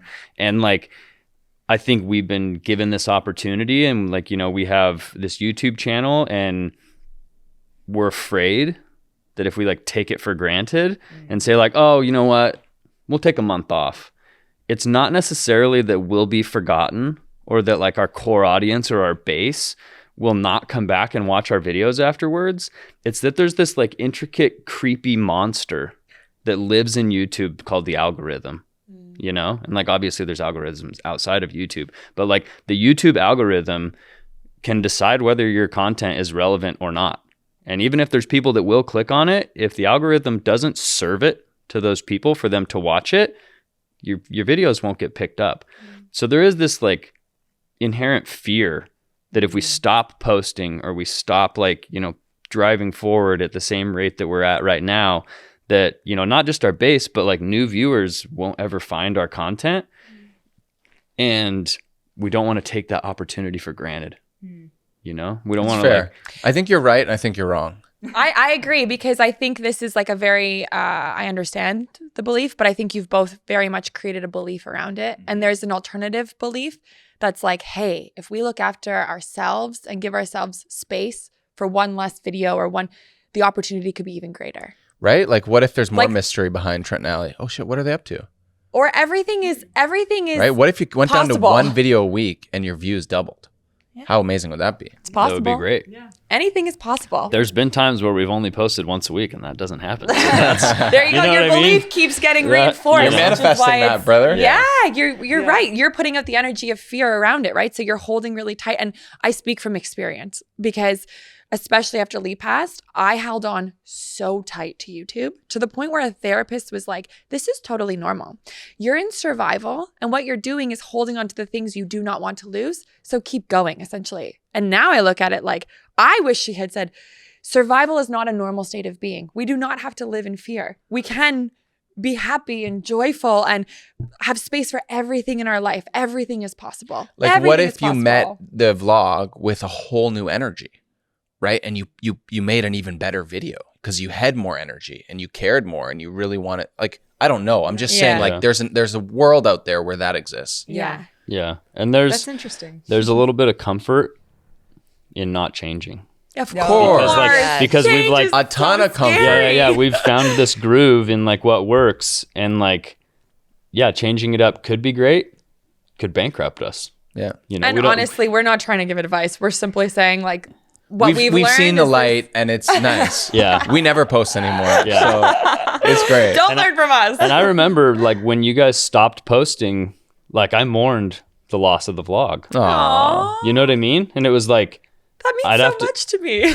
well, no, were like viewers as well, honestly, you yeah. know, and like then I'd have to like call Eamon like on FaceTime, Find and, out like, what he's doing. some time, to figure out like how's it going, and then it feels like I'm like calling to keep tabs or like check on you, you know, and it's like, You're a friend. yeah, That's what of friends course, do. Yeah. of course, you know, but I actually think that's been the most beautiful thing about not being on social media. Like I'm not on Instagram.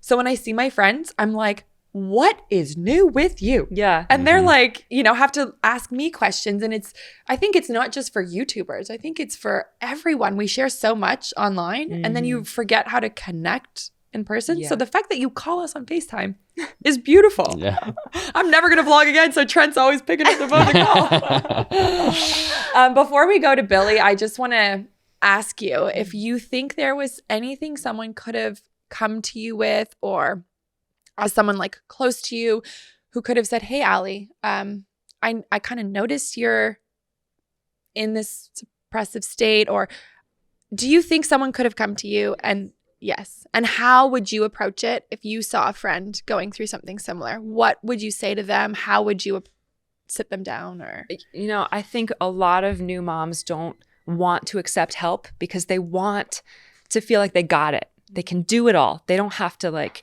take a break or slow down.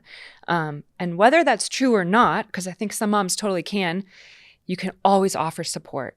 And I know I would love for someone to come over and do my laundry, like anytime. And any new mom, especially now after having gone through this, I'm always like, hey, I'm going to just drop off some food at your front door. You don't have to open the door, but it'll be there tonight. I'm going to come over and pick up your toddler and we're going to go to the park, and I don't even want to come inside. You just be with your baby, be with your new baby and connect. And instead of really being like, hey, how are you feeling? How are you doing? What's going on? Like if they want to initiate that conversation, fine. okay. But first, I just want to offer a little bit of support to like give you the space to think about how are you feeling? Right. Because maybe she's not even thinking about how she's feeling. She's got so much going on. At least that was my experience. I love that. And I think that's such a beautiful step one. And I've learned that instead of asking someone, how can I help you? Just do something. Just show up and I love those examples you've just given. But what would step 2 look like for you? Because I think even if you have the time as a mom to sit with these thoughts, you've picked up my toddler, I'm so grateful. But then you almost are alone with the thoughts that continue the cycle of depression, or like, oh my God, Allie doesn't even see how dark I really am. I don't want anyone to see this because she's picked up my toddler and I can't even open the door.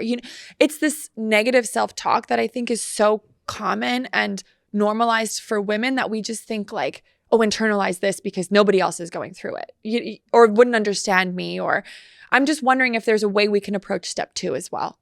Yeah, I think it's hard because it's different for each person, and some people are more willing to talk about it or to meet their own feelings than others.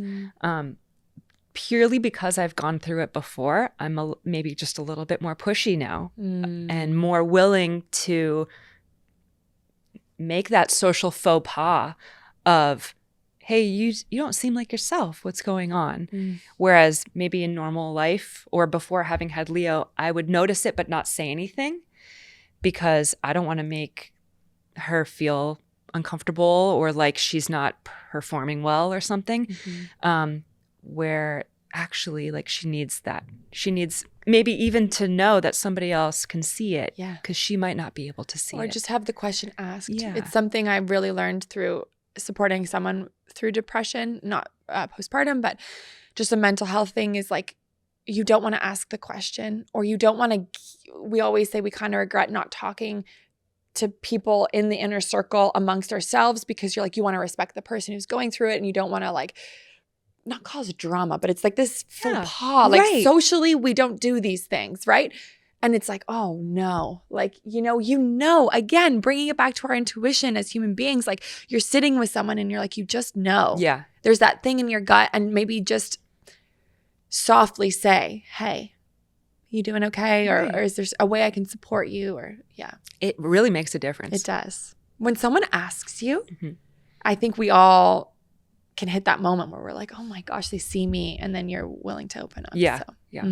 Can I ask you, Bec, like when you were going through hard times, what was something that like somebody did for you where you actually were open to it? Because like, I'm sure every person that you talk to is like, how are you doing? Right. And it's like, you don't want to like burden them even if you're like not feeling good. So like, what's something that somebody did that was like, of answering that. Yeah, exactly. It's like, and you don't want to hear that question that anymore. Yeah. You know? So like, what's something that like really stood out to you that made a difference, you know? I think exactly what Allie's saying. People who just did the thing, just came with the food. I always talk about Kara. She would, on Find My Friend, stalk us, and just like at the NICU, she would send breakfast. And she wouldn't say, I know you're going to the She would just be like, breakfast is at the NICU door. It makes me cry.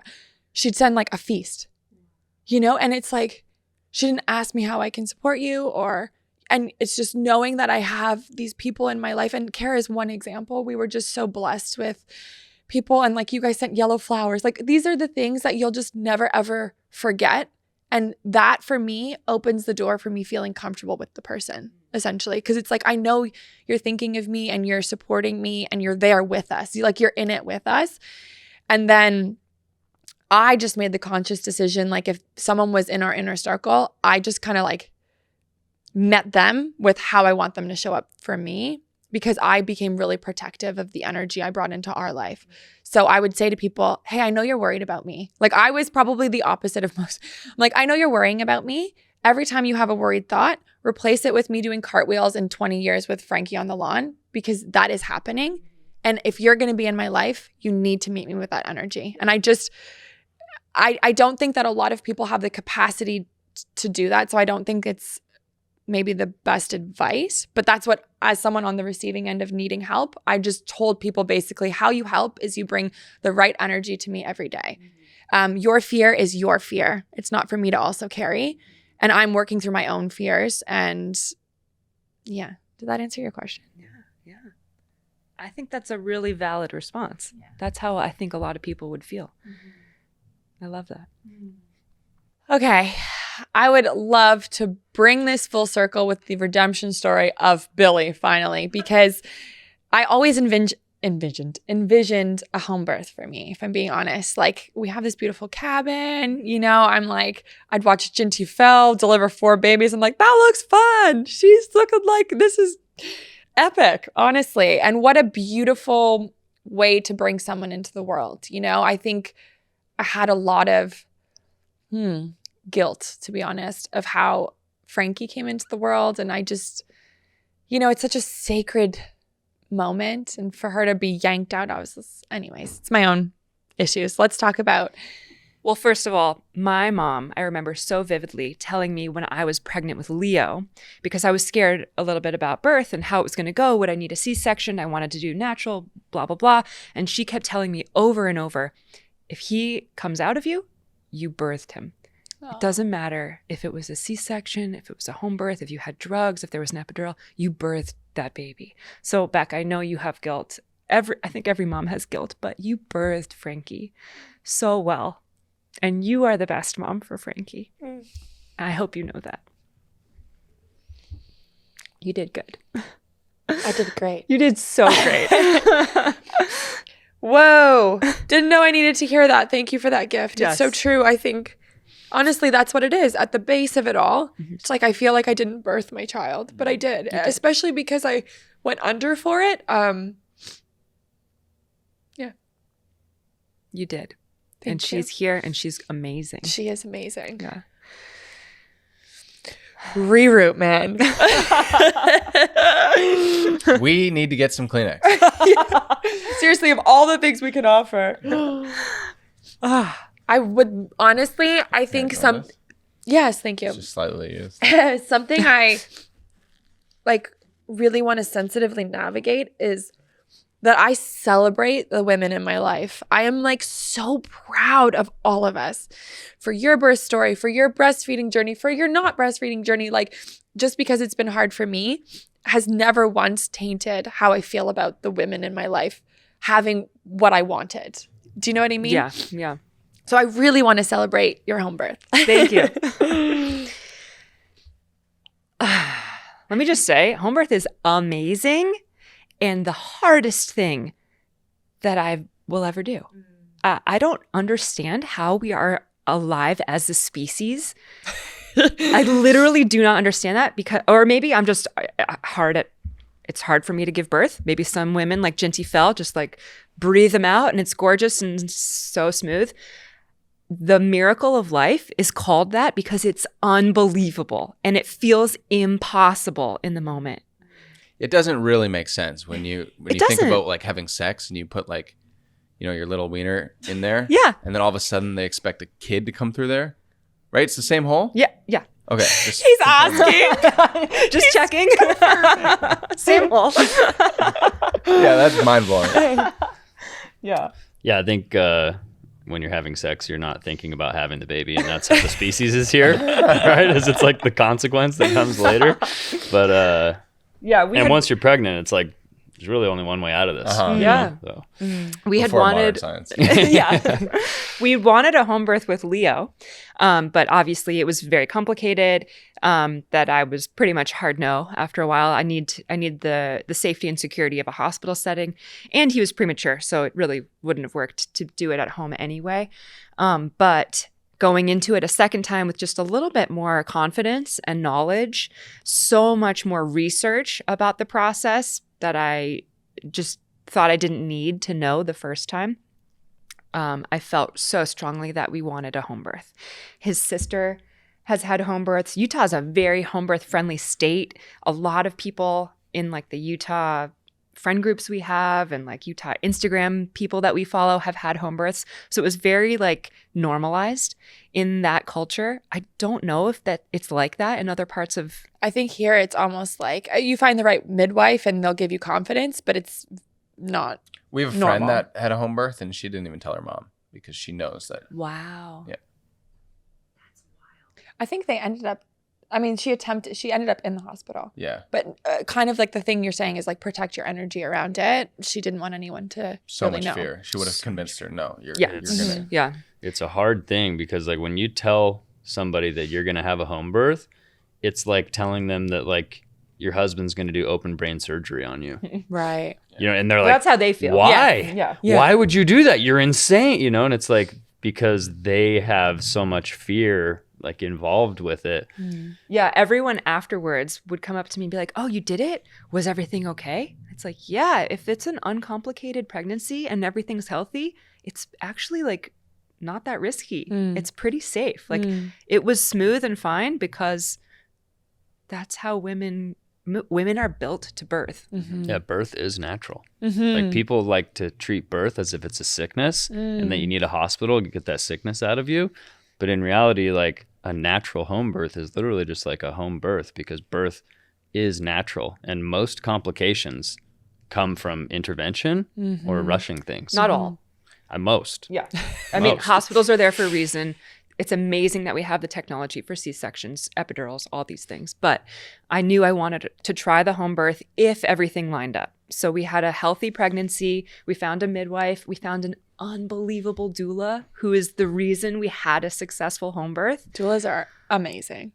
Shout out to doulas. Shout out to doulas. Shout out Robin. Yeah, Robin. Way to go, Carrie. Oh, man. Amazing. I bet you Carrie's better than Robin. No, they're all amazing. Great.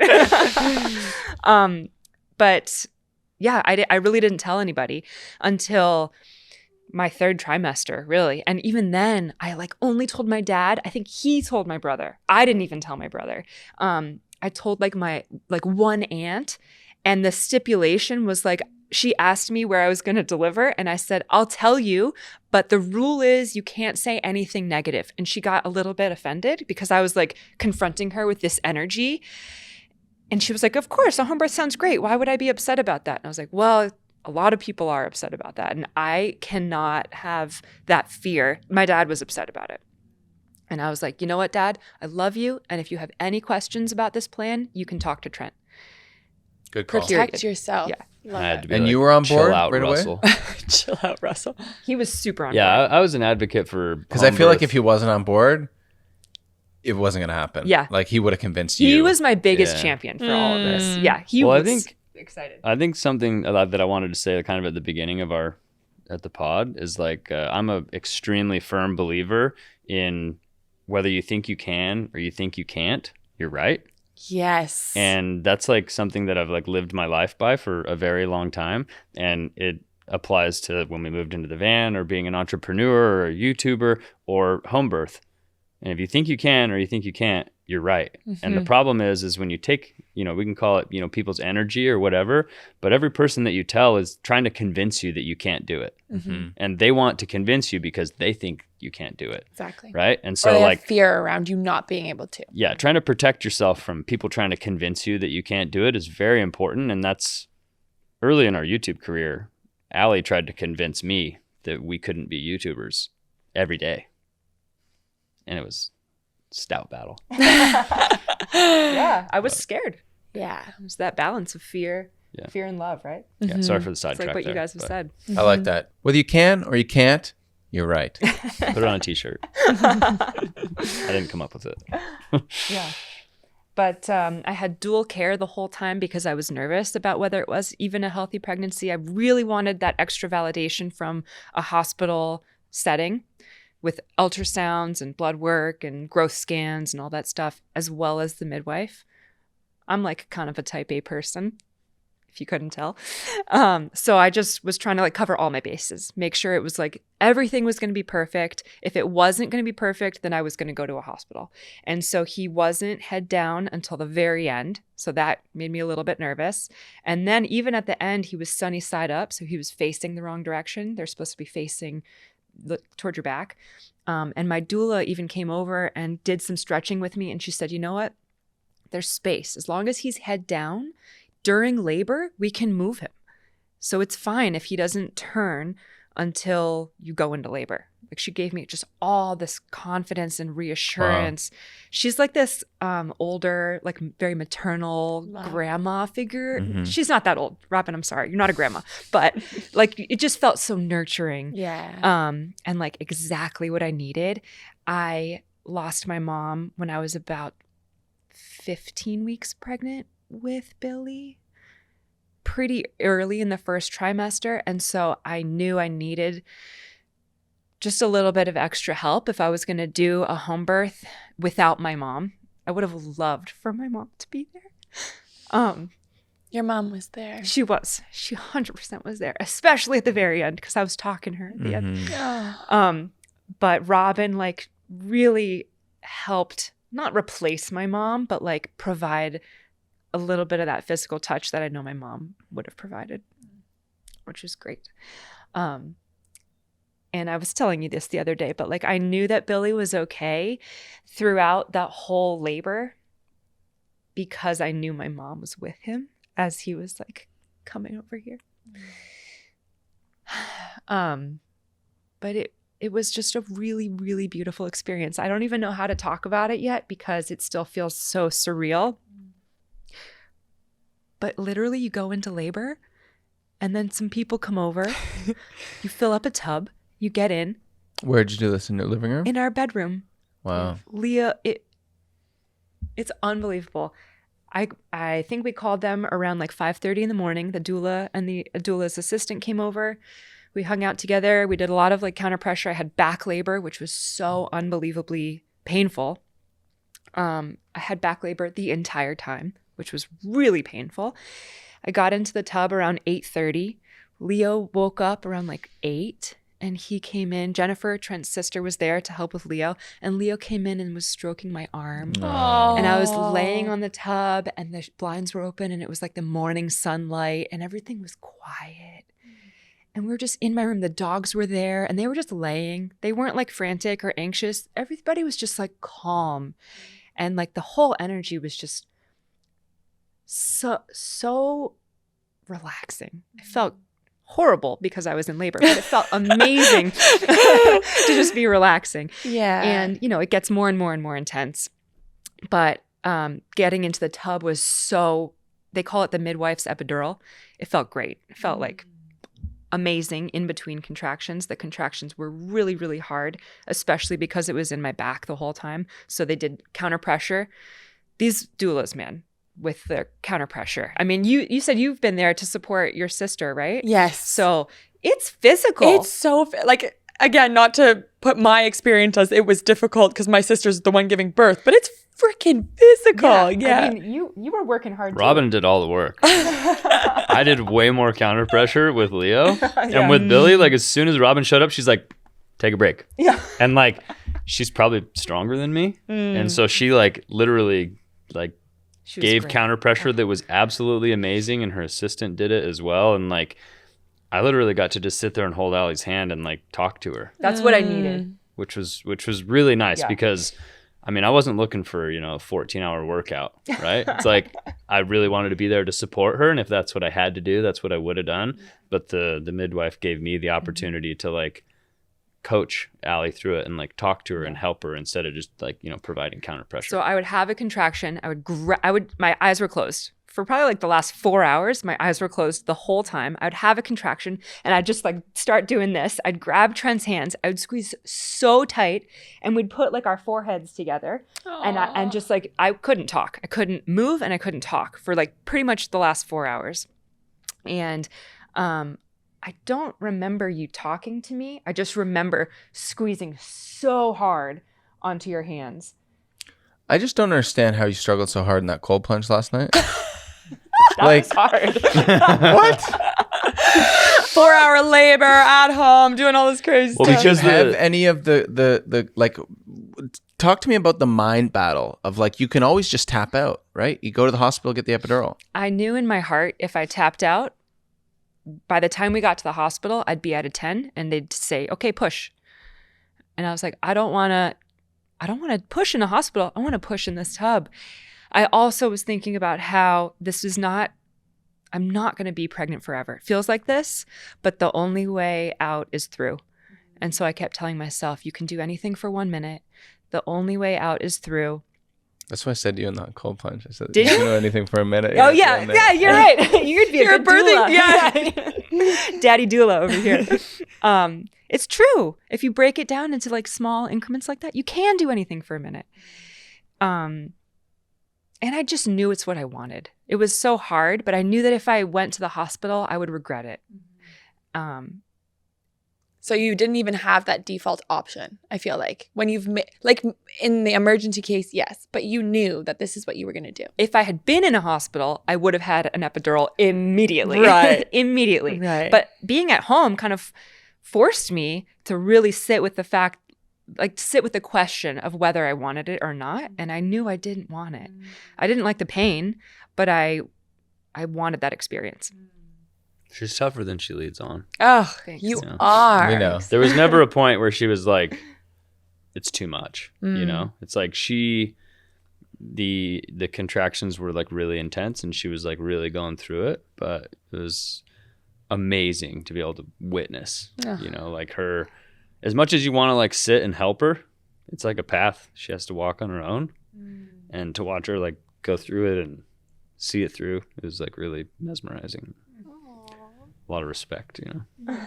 Of course. I think what you said is so powerful because you closing your eyes and you being with you, like you're really coming up against you and your strength and your abilities. And you said in the beginning, like I had so much faith in Trent. And sometimes that's how I feel about Eamon is like, would I have done any of this crazy stuff without this partner? And yes, he was there with you and he was supporting you, but it was you. It's beautiful. It was cool. Yeah.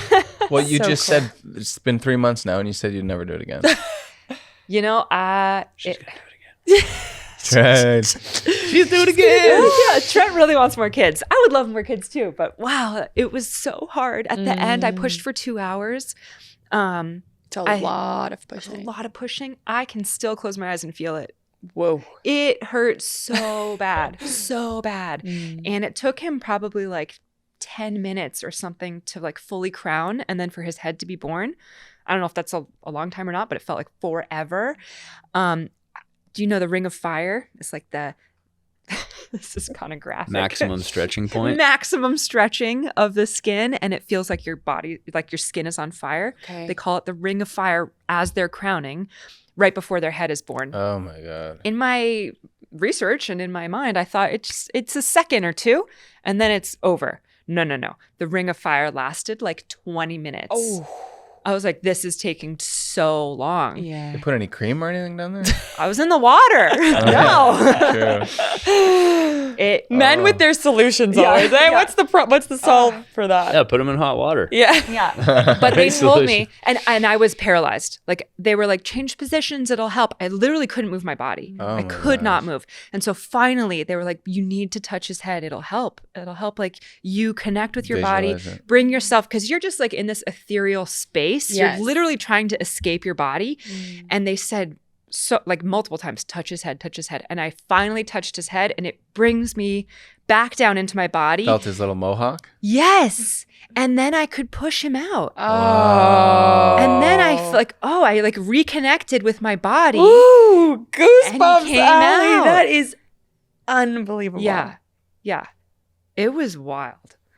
And then his head was born, and I was just sitting there, and he had hair. Would you feel like once his head is out and he's underwater, right? Yeah. Is that scary? No, I thought that too. He's in water. Because he's in fluid in all the amniotic fluid, and they're breathing through the umbilical cord. So if you go from water to water, it's fine. But that's why they really want you to be submerged, at least like up to here. They don't want you to go from like Air to water. Exactly. Yeah. Yeah, that would have been bad. So as long as he's born into the water and then you lift him up, Wow. then it's fine. He can be underwater for a while.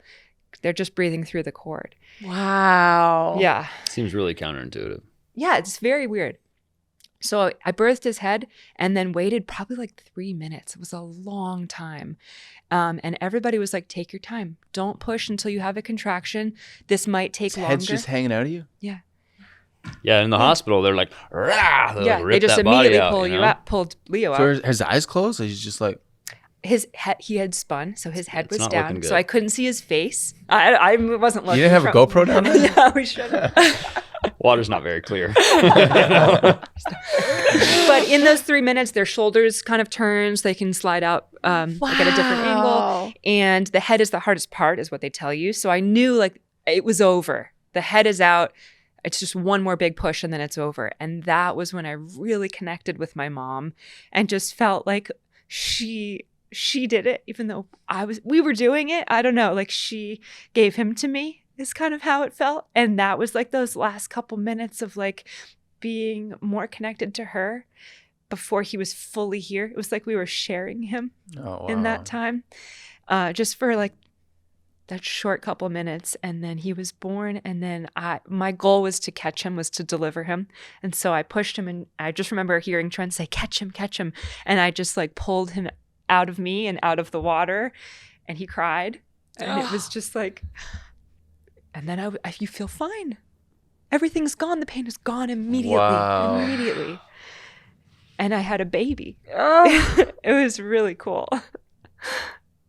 wow. you guys are what I think is so beautiful, and really what life is birth and death. And to experience your mom passing, like how beautiful that she was earthside when you knew you were pregnant and you had conceived, and you could chat even about being there with you maybe, or yeah. I don't want to pass over your mom's passing. If it's okay with you, I'd love to learn more about it. Yeah. It's It's gonna be a hard one. Yeah. death is hard. You guys know. She died really quickly within like 6 months of her diagnosis. She had ALS, which is a disease where your brain stops sending neurons to your muscles. So your muscles don't move. So you become paralyzed in your body, but your brain is fine. So you lose the ability to walk or talk or speak, but you can think, and you're there, but you're just trapped in this prison cell of your body. And it's probably one of the most horrific things to have witnessed. That disease just ravages your body. It should take your mind, because it's horrible to see someone just look at you and want to communicate and not be able to communicate. And she was really the matriarch of our whole family and the rock of our whole family. So losing her was kind of like losing the foundation of our family.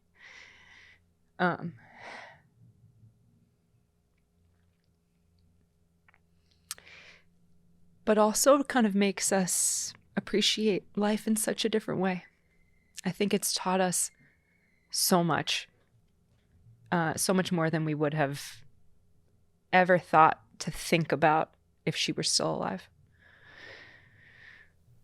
I think ALS is it's like a similar related disease to Parkinson's, but Parkinson's is kind of where you get these like tremors and like you get things that you are happening that you can't control.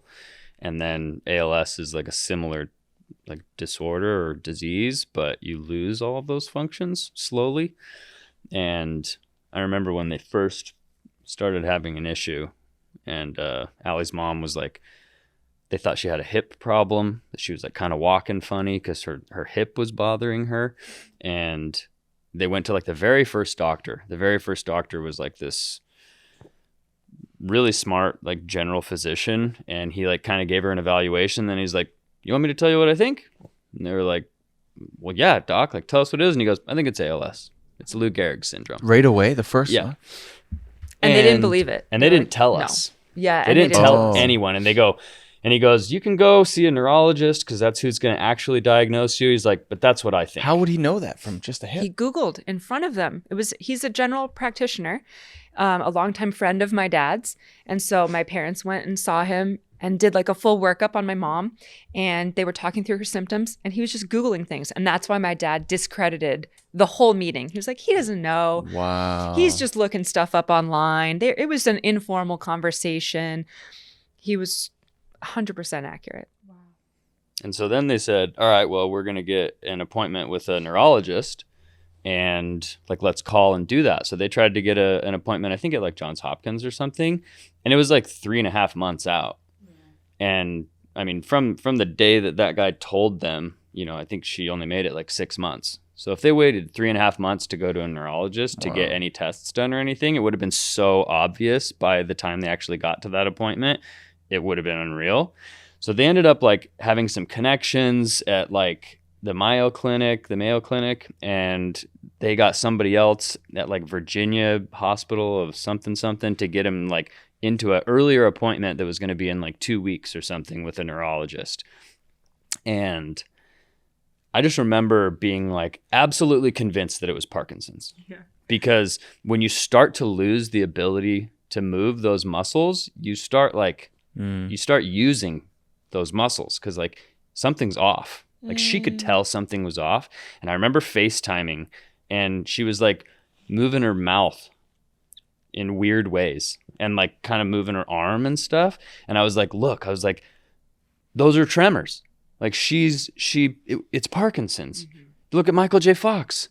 He's been here for 30 years since his diagnosis. Like it'll be fine. Like she's going to be okay.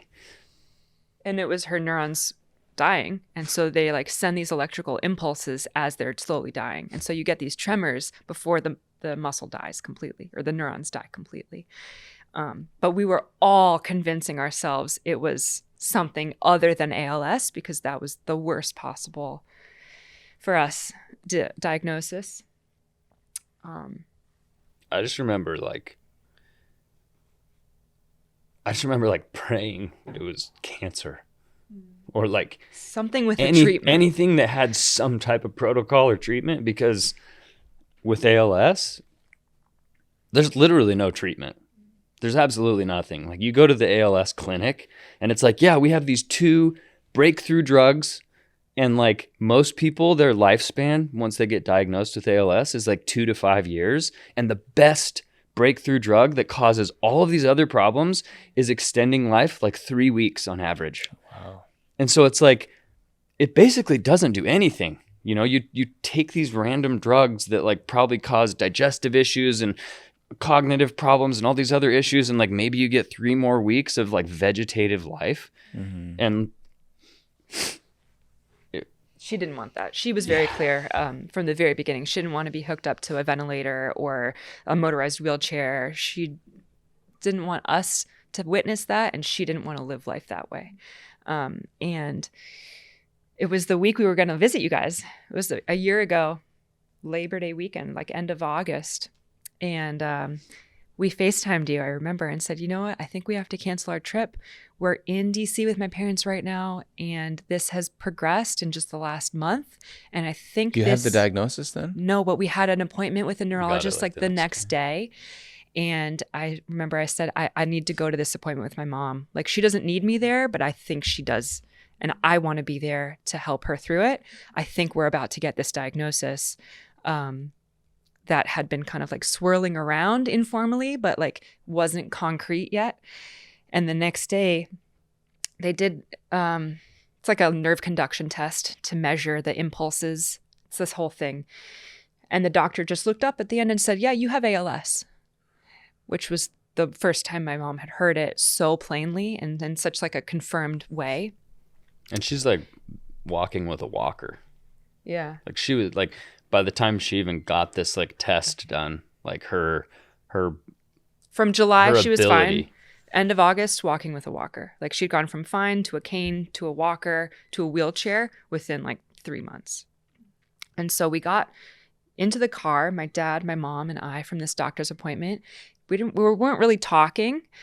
And then we were talking about like pigeons or like, you know, the things on the sidewalk. Like, oh, look at all these pigeons over here. The sunlight this morning. In shock. Yeah, completely in shock. We drive home.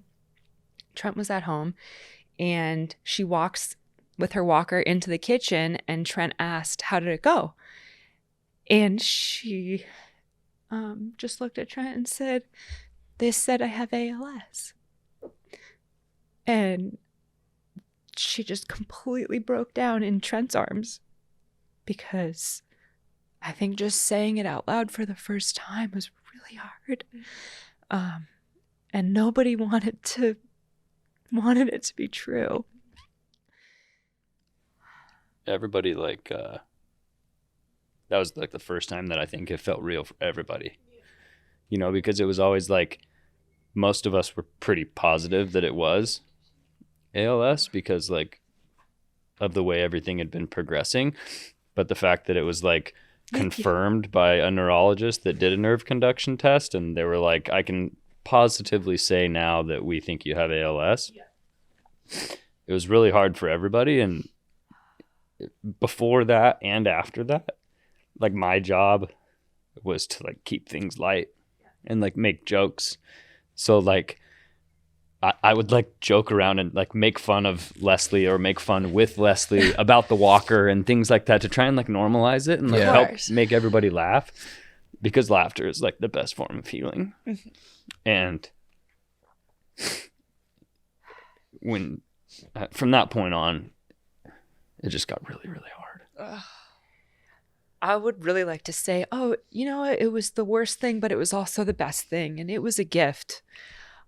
It was not a gift. No. I would love for her to be alive right now. I have learned a lot from her not being here, but I would trade all of that learning for her to just be here. Of course. It really reframes the way I live my life and the way I parent and the way I treat people.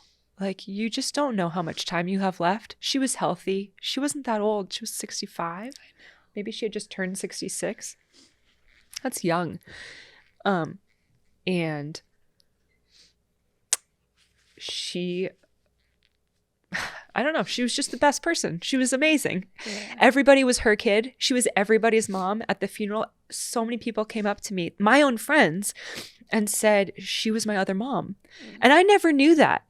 And like Stacy or Jackie or whoever would come up to me and say, you know, I came over for Thanksgiving that year. And like, I wasn't even in town.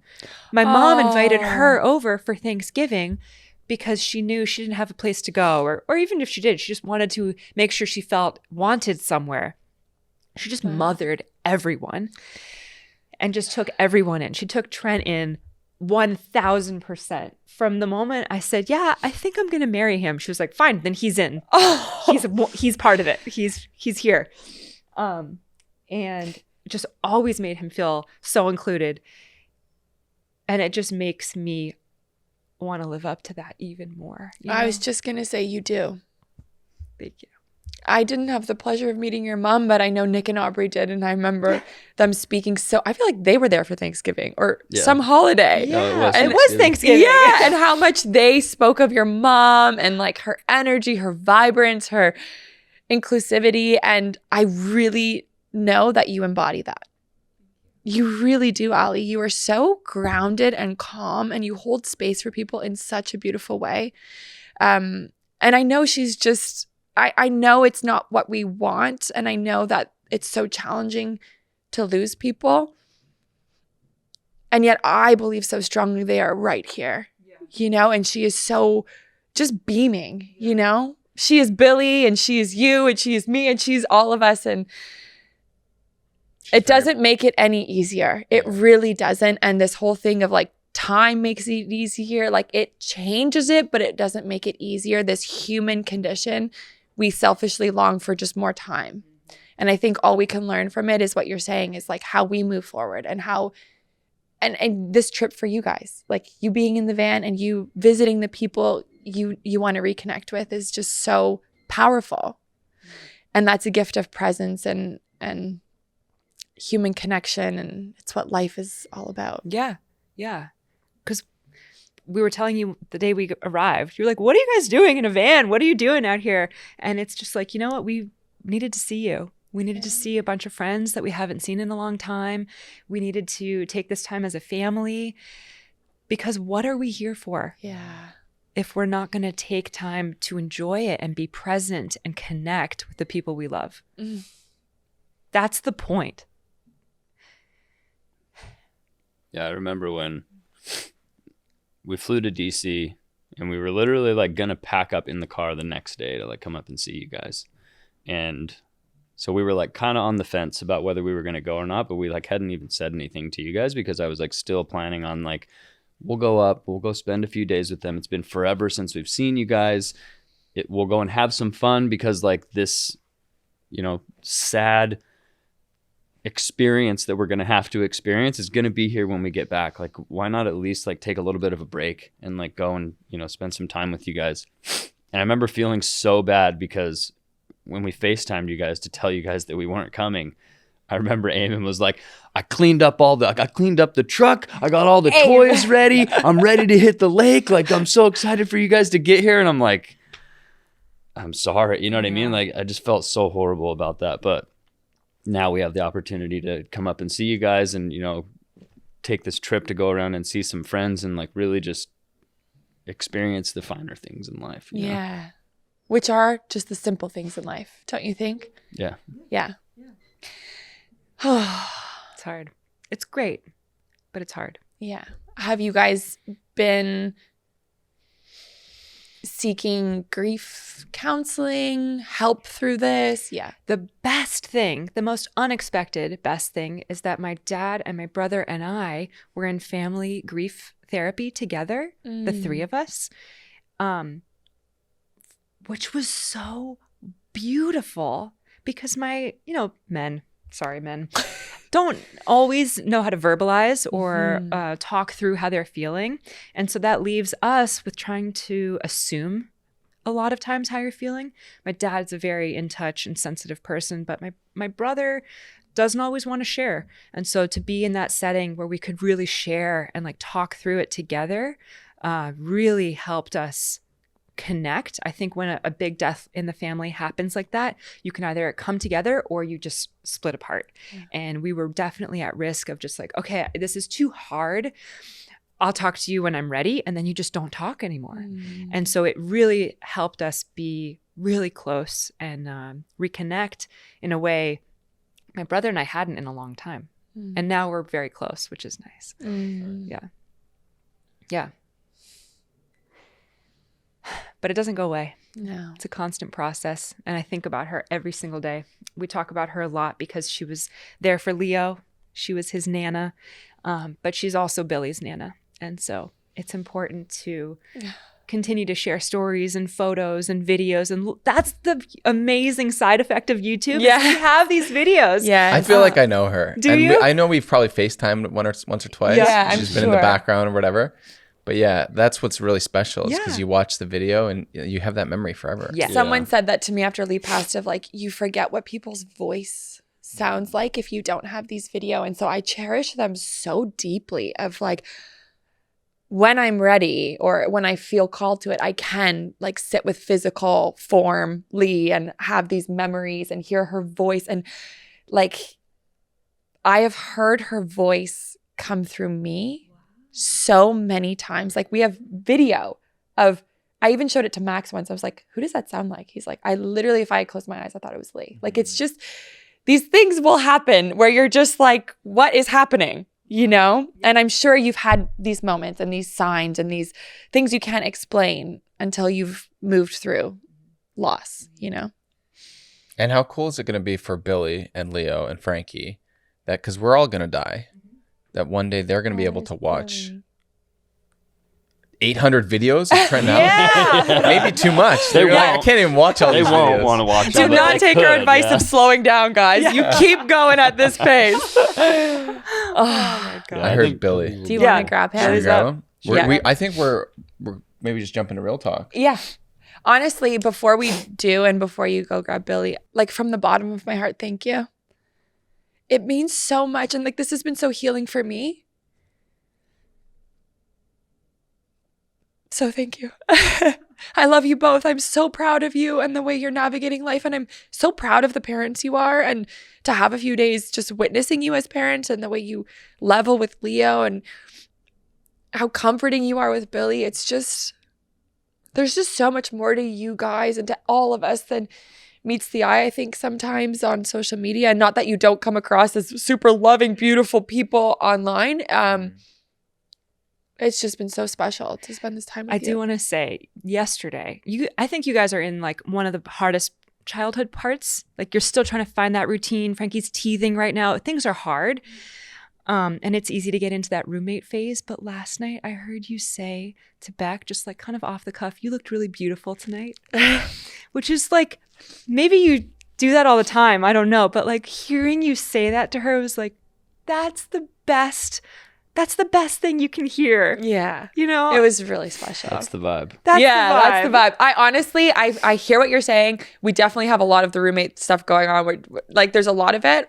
And I feel really connected and really in love with you and really grateful for you. And I think we're teetering. We're roommates and we're in love. But it shows. It Thank shows, and you. you're doing such a good like job balancing. Thank you.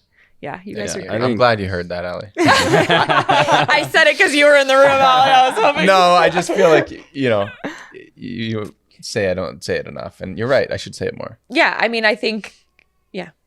Let's go get Billie. I can hear him cry. Yeah, I think. Can I say something while she's gone? Yeah, Yeah, of course. We're still rolling, baby. Yeah, I'm really impressed with you guys as new time parents or like new baby parents, because when Leo was Frankie's age, I think we were still like really rough and having a rough go of it. And like you guys are so lucky to have each other. I think you guys are like such a good match for each other, and you guys work through things so well, which is like totally obvious when you watch your videos and stuff.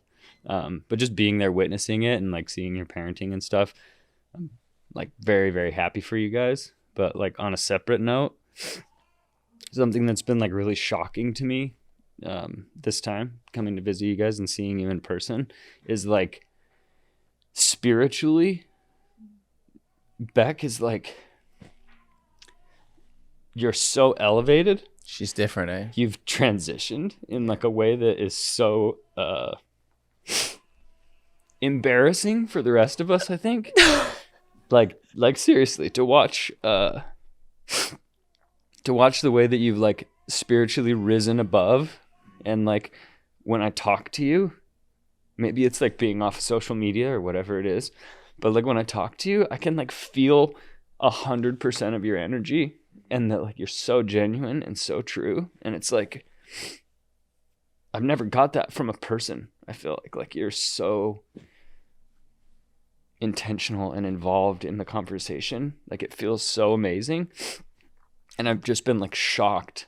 Maybe it's the meditation or what it is, or maybe it's like Lee here helping you or whatever. I don't know, but like you're sitting above the rest of us, and it's a trip. We got to catch up. Like legitimately, I'm so envious of that. She's a different person. I mean, she's always been extremely present and very aware and caring of everyone in her life. But I feel like you are, like you said, it feels like you've risen up and you're you're almost like you have a view of the world that's so different, and it's contagious. Oh. And I Thank think you that was so really, much, really Trent. well put, Trent. It's beautiful. Yeah, no, it's just like it's special. Good job. Good job. Because like I know it didn't happen by accident, you know. No, She's oh put yeah, a ton of work it's in. been a lot of work. It's like overcoming myself every single day to be able to show up as I am. So it actually, there's no greater compliment you can give me, not because I'm trying to rise above, and I think we're all there. We just have to allow ourselves to be truly. But as someone who's known me for, it's not like we're new friends.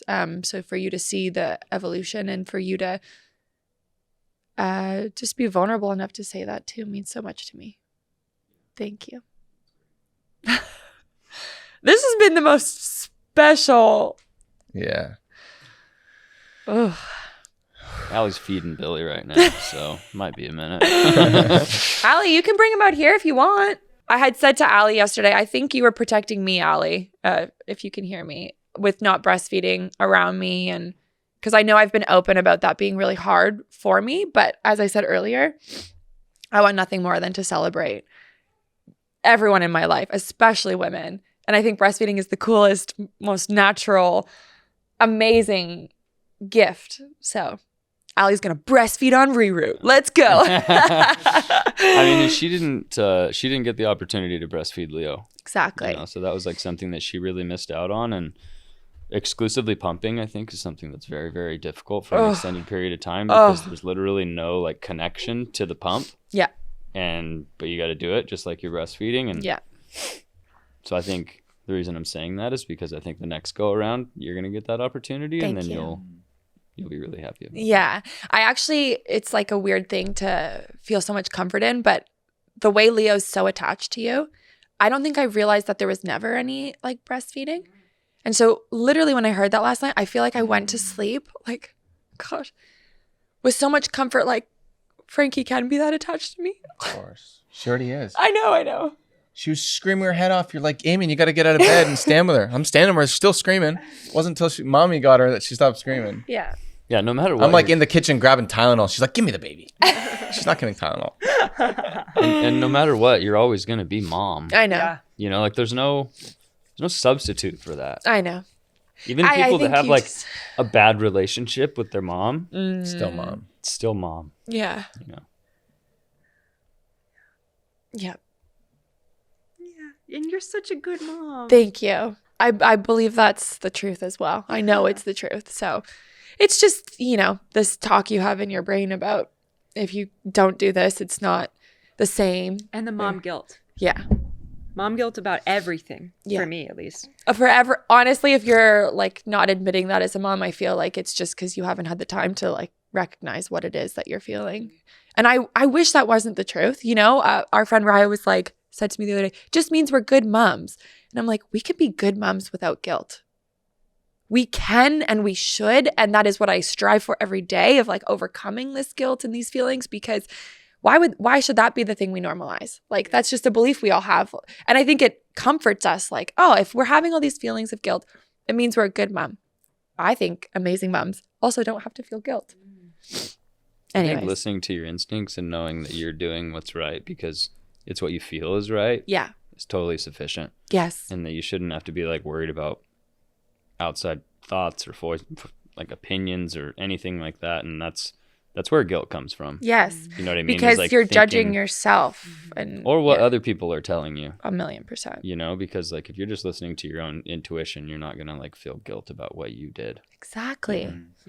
There's just so much unnatural stuff happening with online communities, or even just taking in the amount of information we're taking in. If you think about it, before it was just like your inner circle of people, your local physical community that would maybe give you advice if you asked for it, or maybe it was mother-in-law's always like, but now we're getting so much information, and from people sometimes that we really feel like we know and trust because we've followed them for a while or whatever it is, right? It's just hard to sift through it all. Yeah. So that's why I just cut it off. Okay. I feel like we have taken up so much of your time. This has been amazing. It has been Thank you. amazing. I know you guys were both feeling like, oh, I don't know if we're ready for this, but that's why I just can't thank you enough for the openness you brought to something you had nerves around, you know? Well, thank you for creating such an authentic, vulnerable space for us to feel comfortable in, because it is a lot different to share in a podcast as opposed to a YouTube video. Totally different. There's space for it. Yeah. Yeah. This is great. It has been amazing. You can just cut out all the times I cried. That'd be great.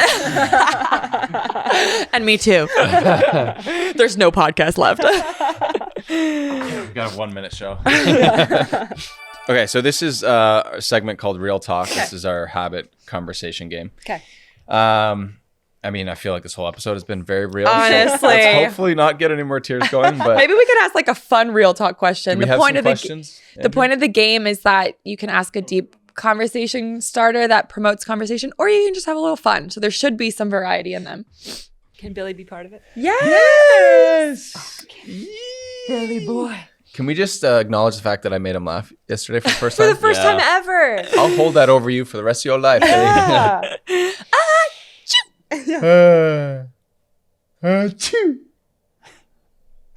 Anything? He's like, I can't see you, dude. Oh, sorry. Oh, there's a smile. They don't make him cuter. Look at him with his mohawk. Come on. So cute. So cute. Okay, here's one Okay. that I think will relate to you guys. If you had to get a tattoo right now, what would you get and where would you get it? Do you have any tattoos? We are clean. Whoa. We are tattoo free. Hot take. I'm pretty anti-tattoo. Do you think you could ever be convinced? Yeah, sure. If I was like drunk and stumbled into the parlor and was like, yeah, let's put a turtle on my butt cheek or something stupid. What if you become like a world-class jiu-jitsu fighter? Ooh, and Don't you like think it's you need tats? tradition all to the get belts one? tattooed down Yeah. my arm? Yeah, the problem, I'm like a dive in head first, even if the pool is full of concrete type of guy. And so like, if I got a tattoo, I would show up looking like You get a full Travis sleeve. Barker or You'd something. go all Yeah. in. You'd go full. Yeah, I'd Yeah. have like eyelid tattoos and everything, you know? Yeah. It's like, I remember Nick Matney saying that exact sentence to us. Oh. And then we saw him the next time and he was completely tatted. See, So I see you want- next time, Trent. The thing is, it's Right. hard. Like, I want to be covered, but it takes a lot of time and money and, you know, mainly time because you don't get tattoos throughout the summer because you can't swim. yeah. And so, you know, I think dive in, buddy. Yeah. It'll take time, you say. It'll be a while for him covered. Yeah. Do you have one, Allie? I don't have any tattoos. I don't know if I would ever get one, but I think it would be really beautiful to get their birth flowers. Leo Oh. and Billie's birth flowers. What does that mean, a birth flower? I didn't even know this was the thing. I don't know what their birth flowers are. What month I are they haven't looked born?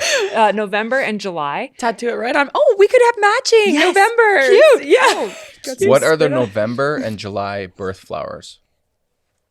November's birth flower is the chrysanthemum, symbolizing friendship, joy, and abundance. Aw. July has two birth flowers, the larkspur, which represents positivity and grace, and the water lily, symbolizing purity and majesty. Quite the floral lineup. Done.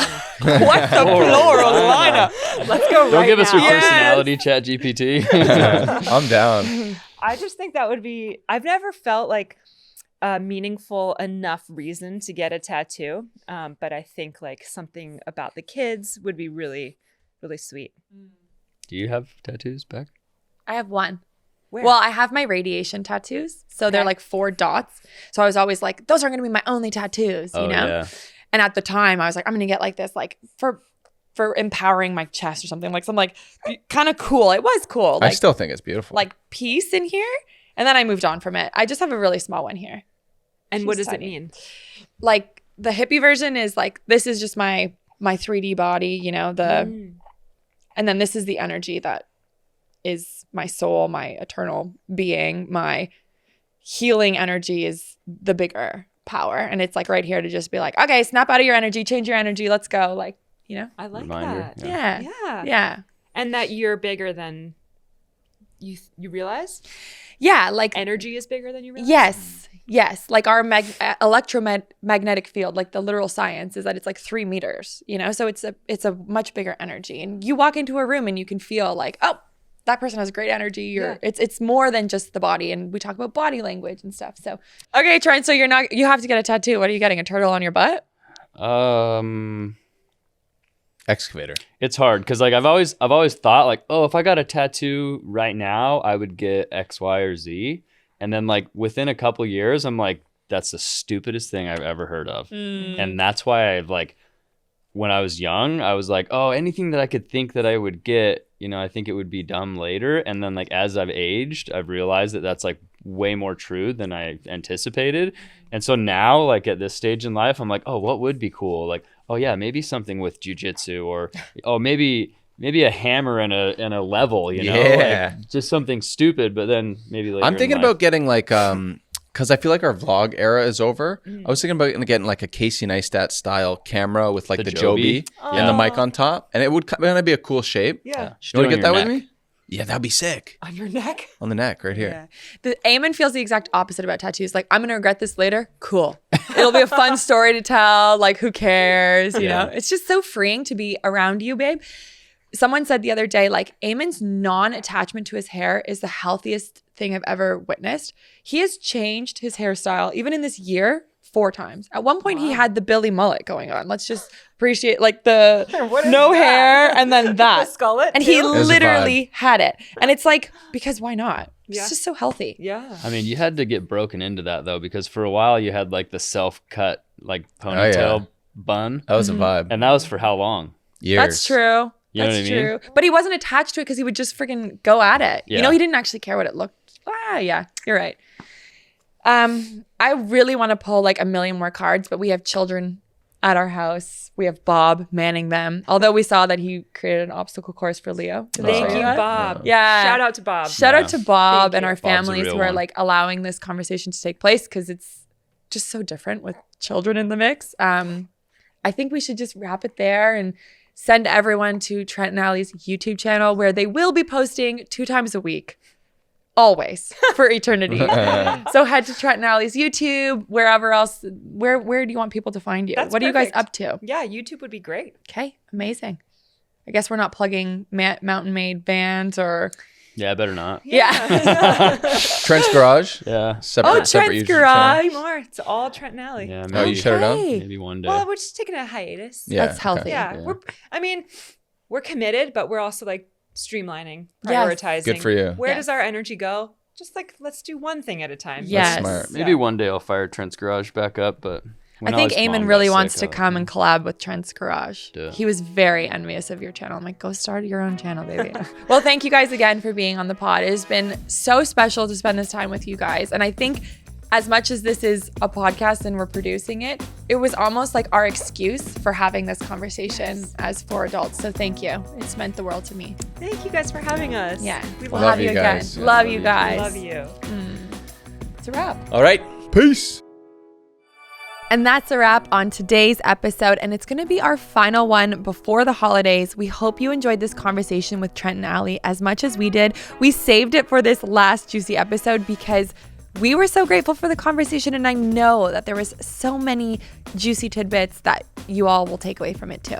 Juicy tidbits. Juicy tidbits. We also want to wish everyone a Merry Christmas, Happy New Year, Happy Hanukkah, Whatever you're Kwanzaa, celebrating all or not the things. celebrating. Happiness to everybody, and enjoy some time with family and friends. On that note of love, I just wanted to thank you guys for making this a successful show for us.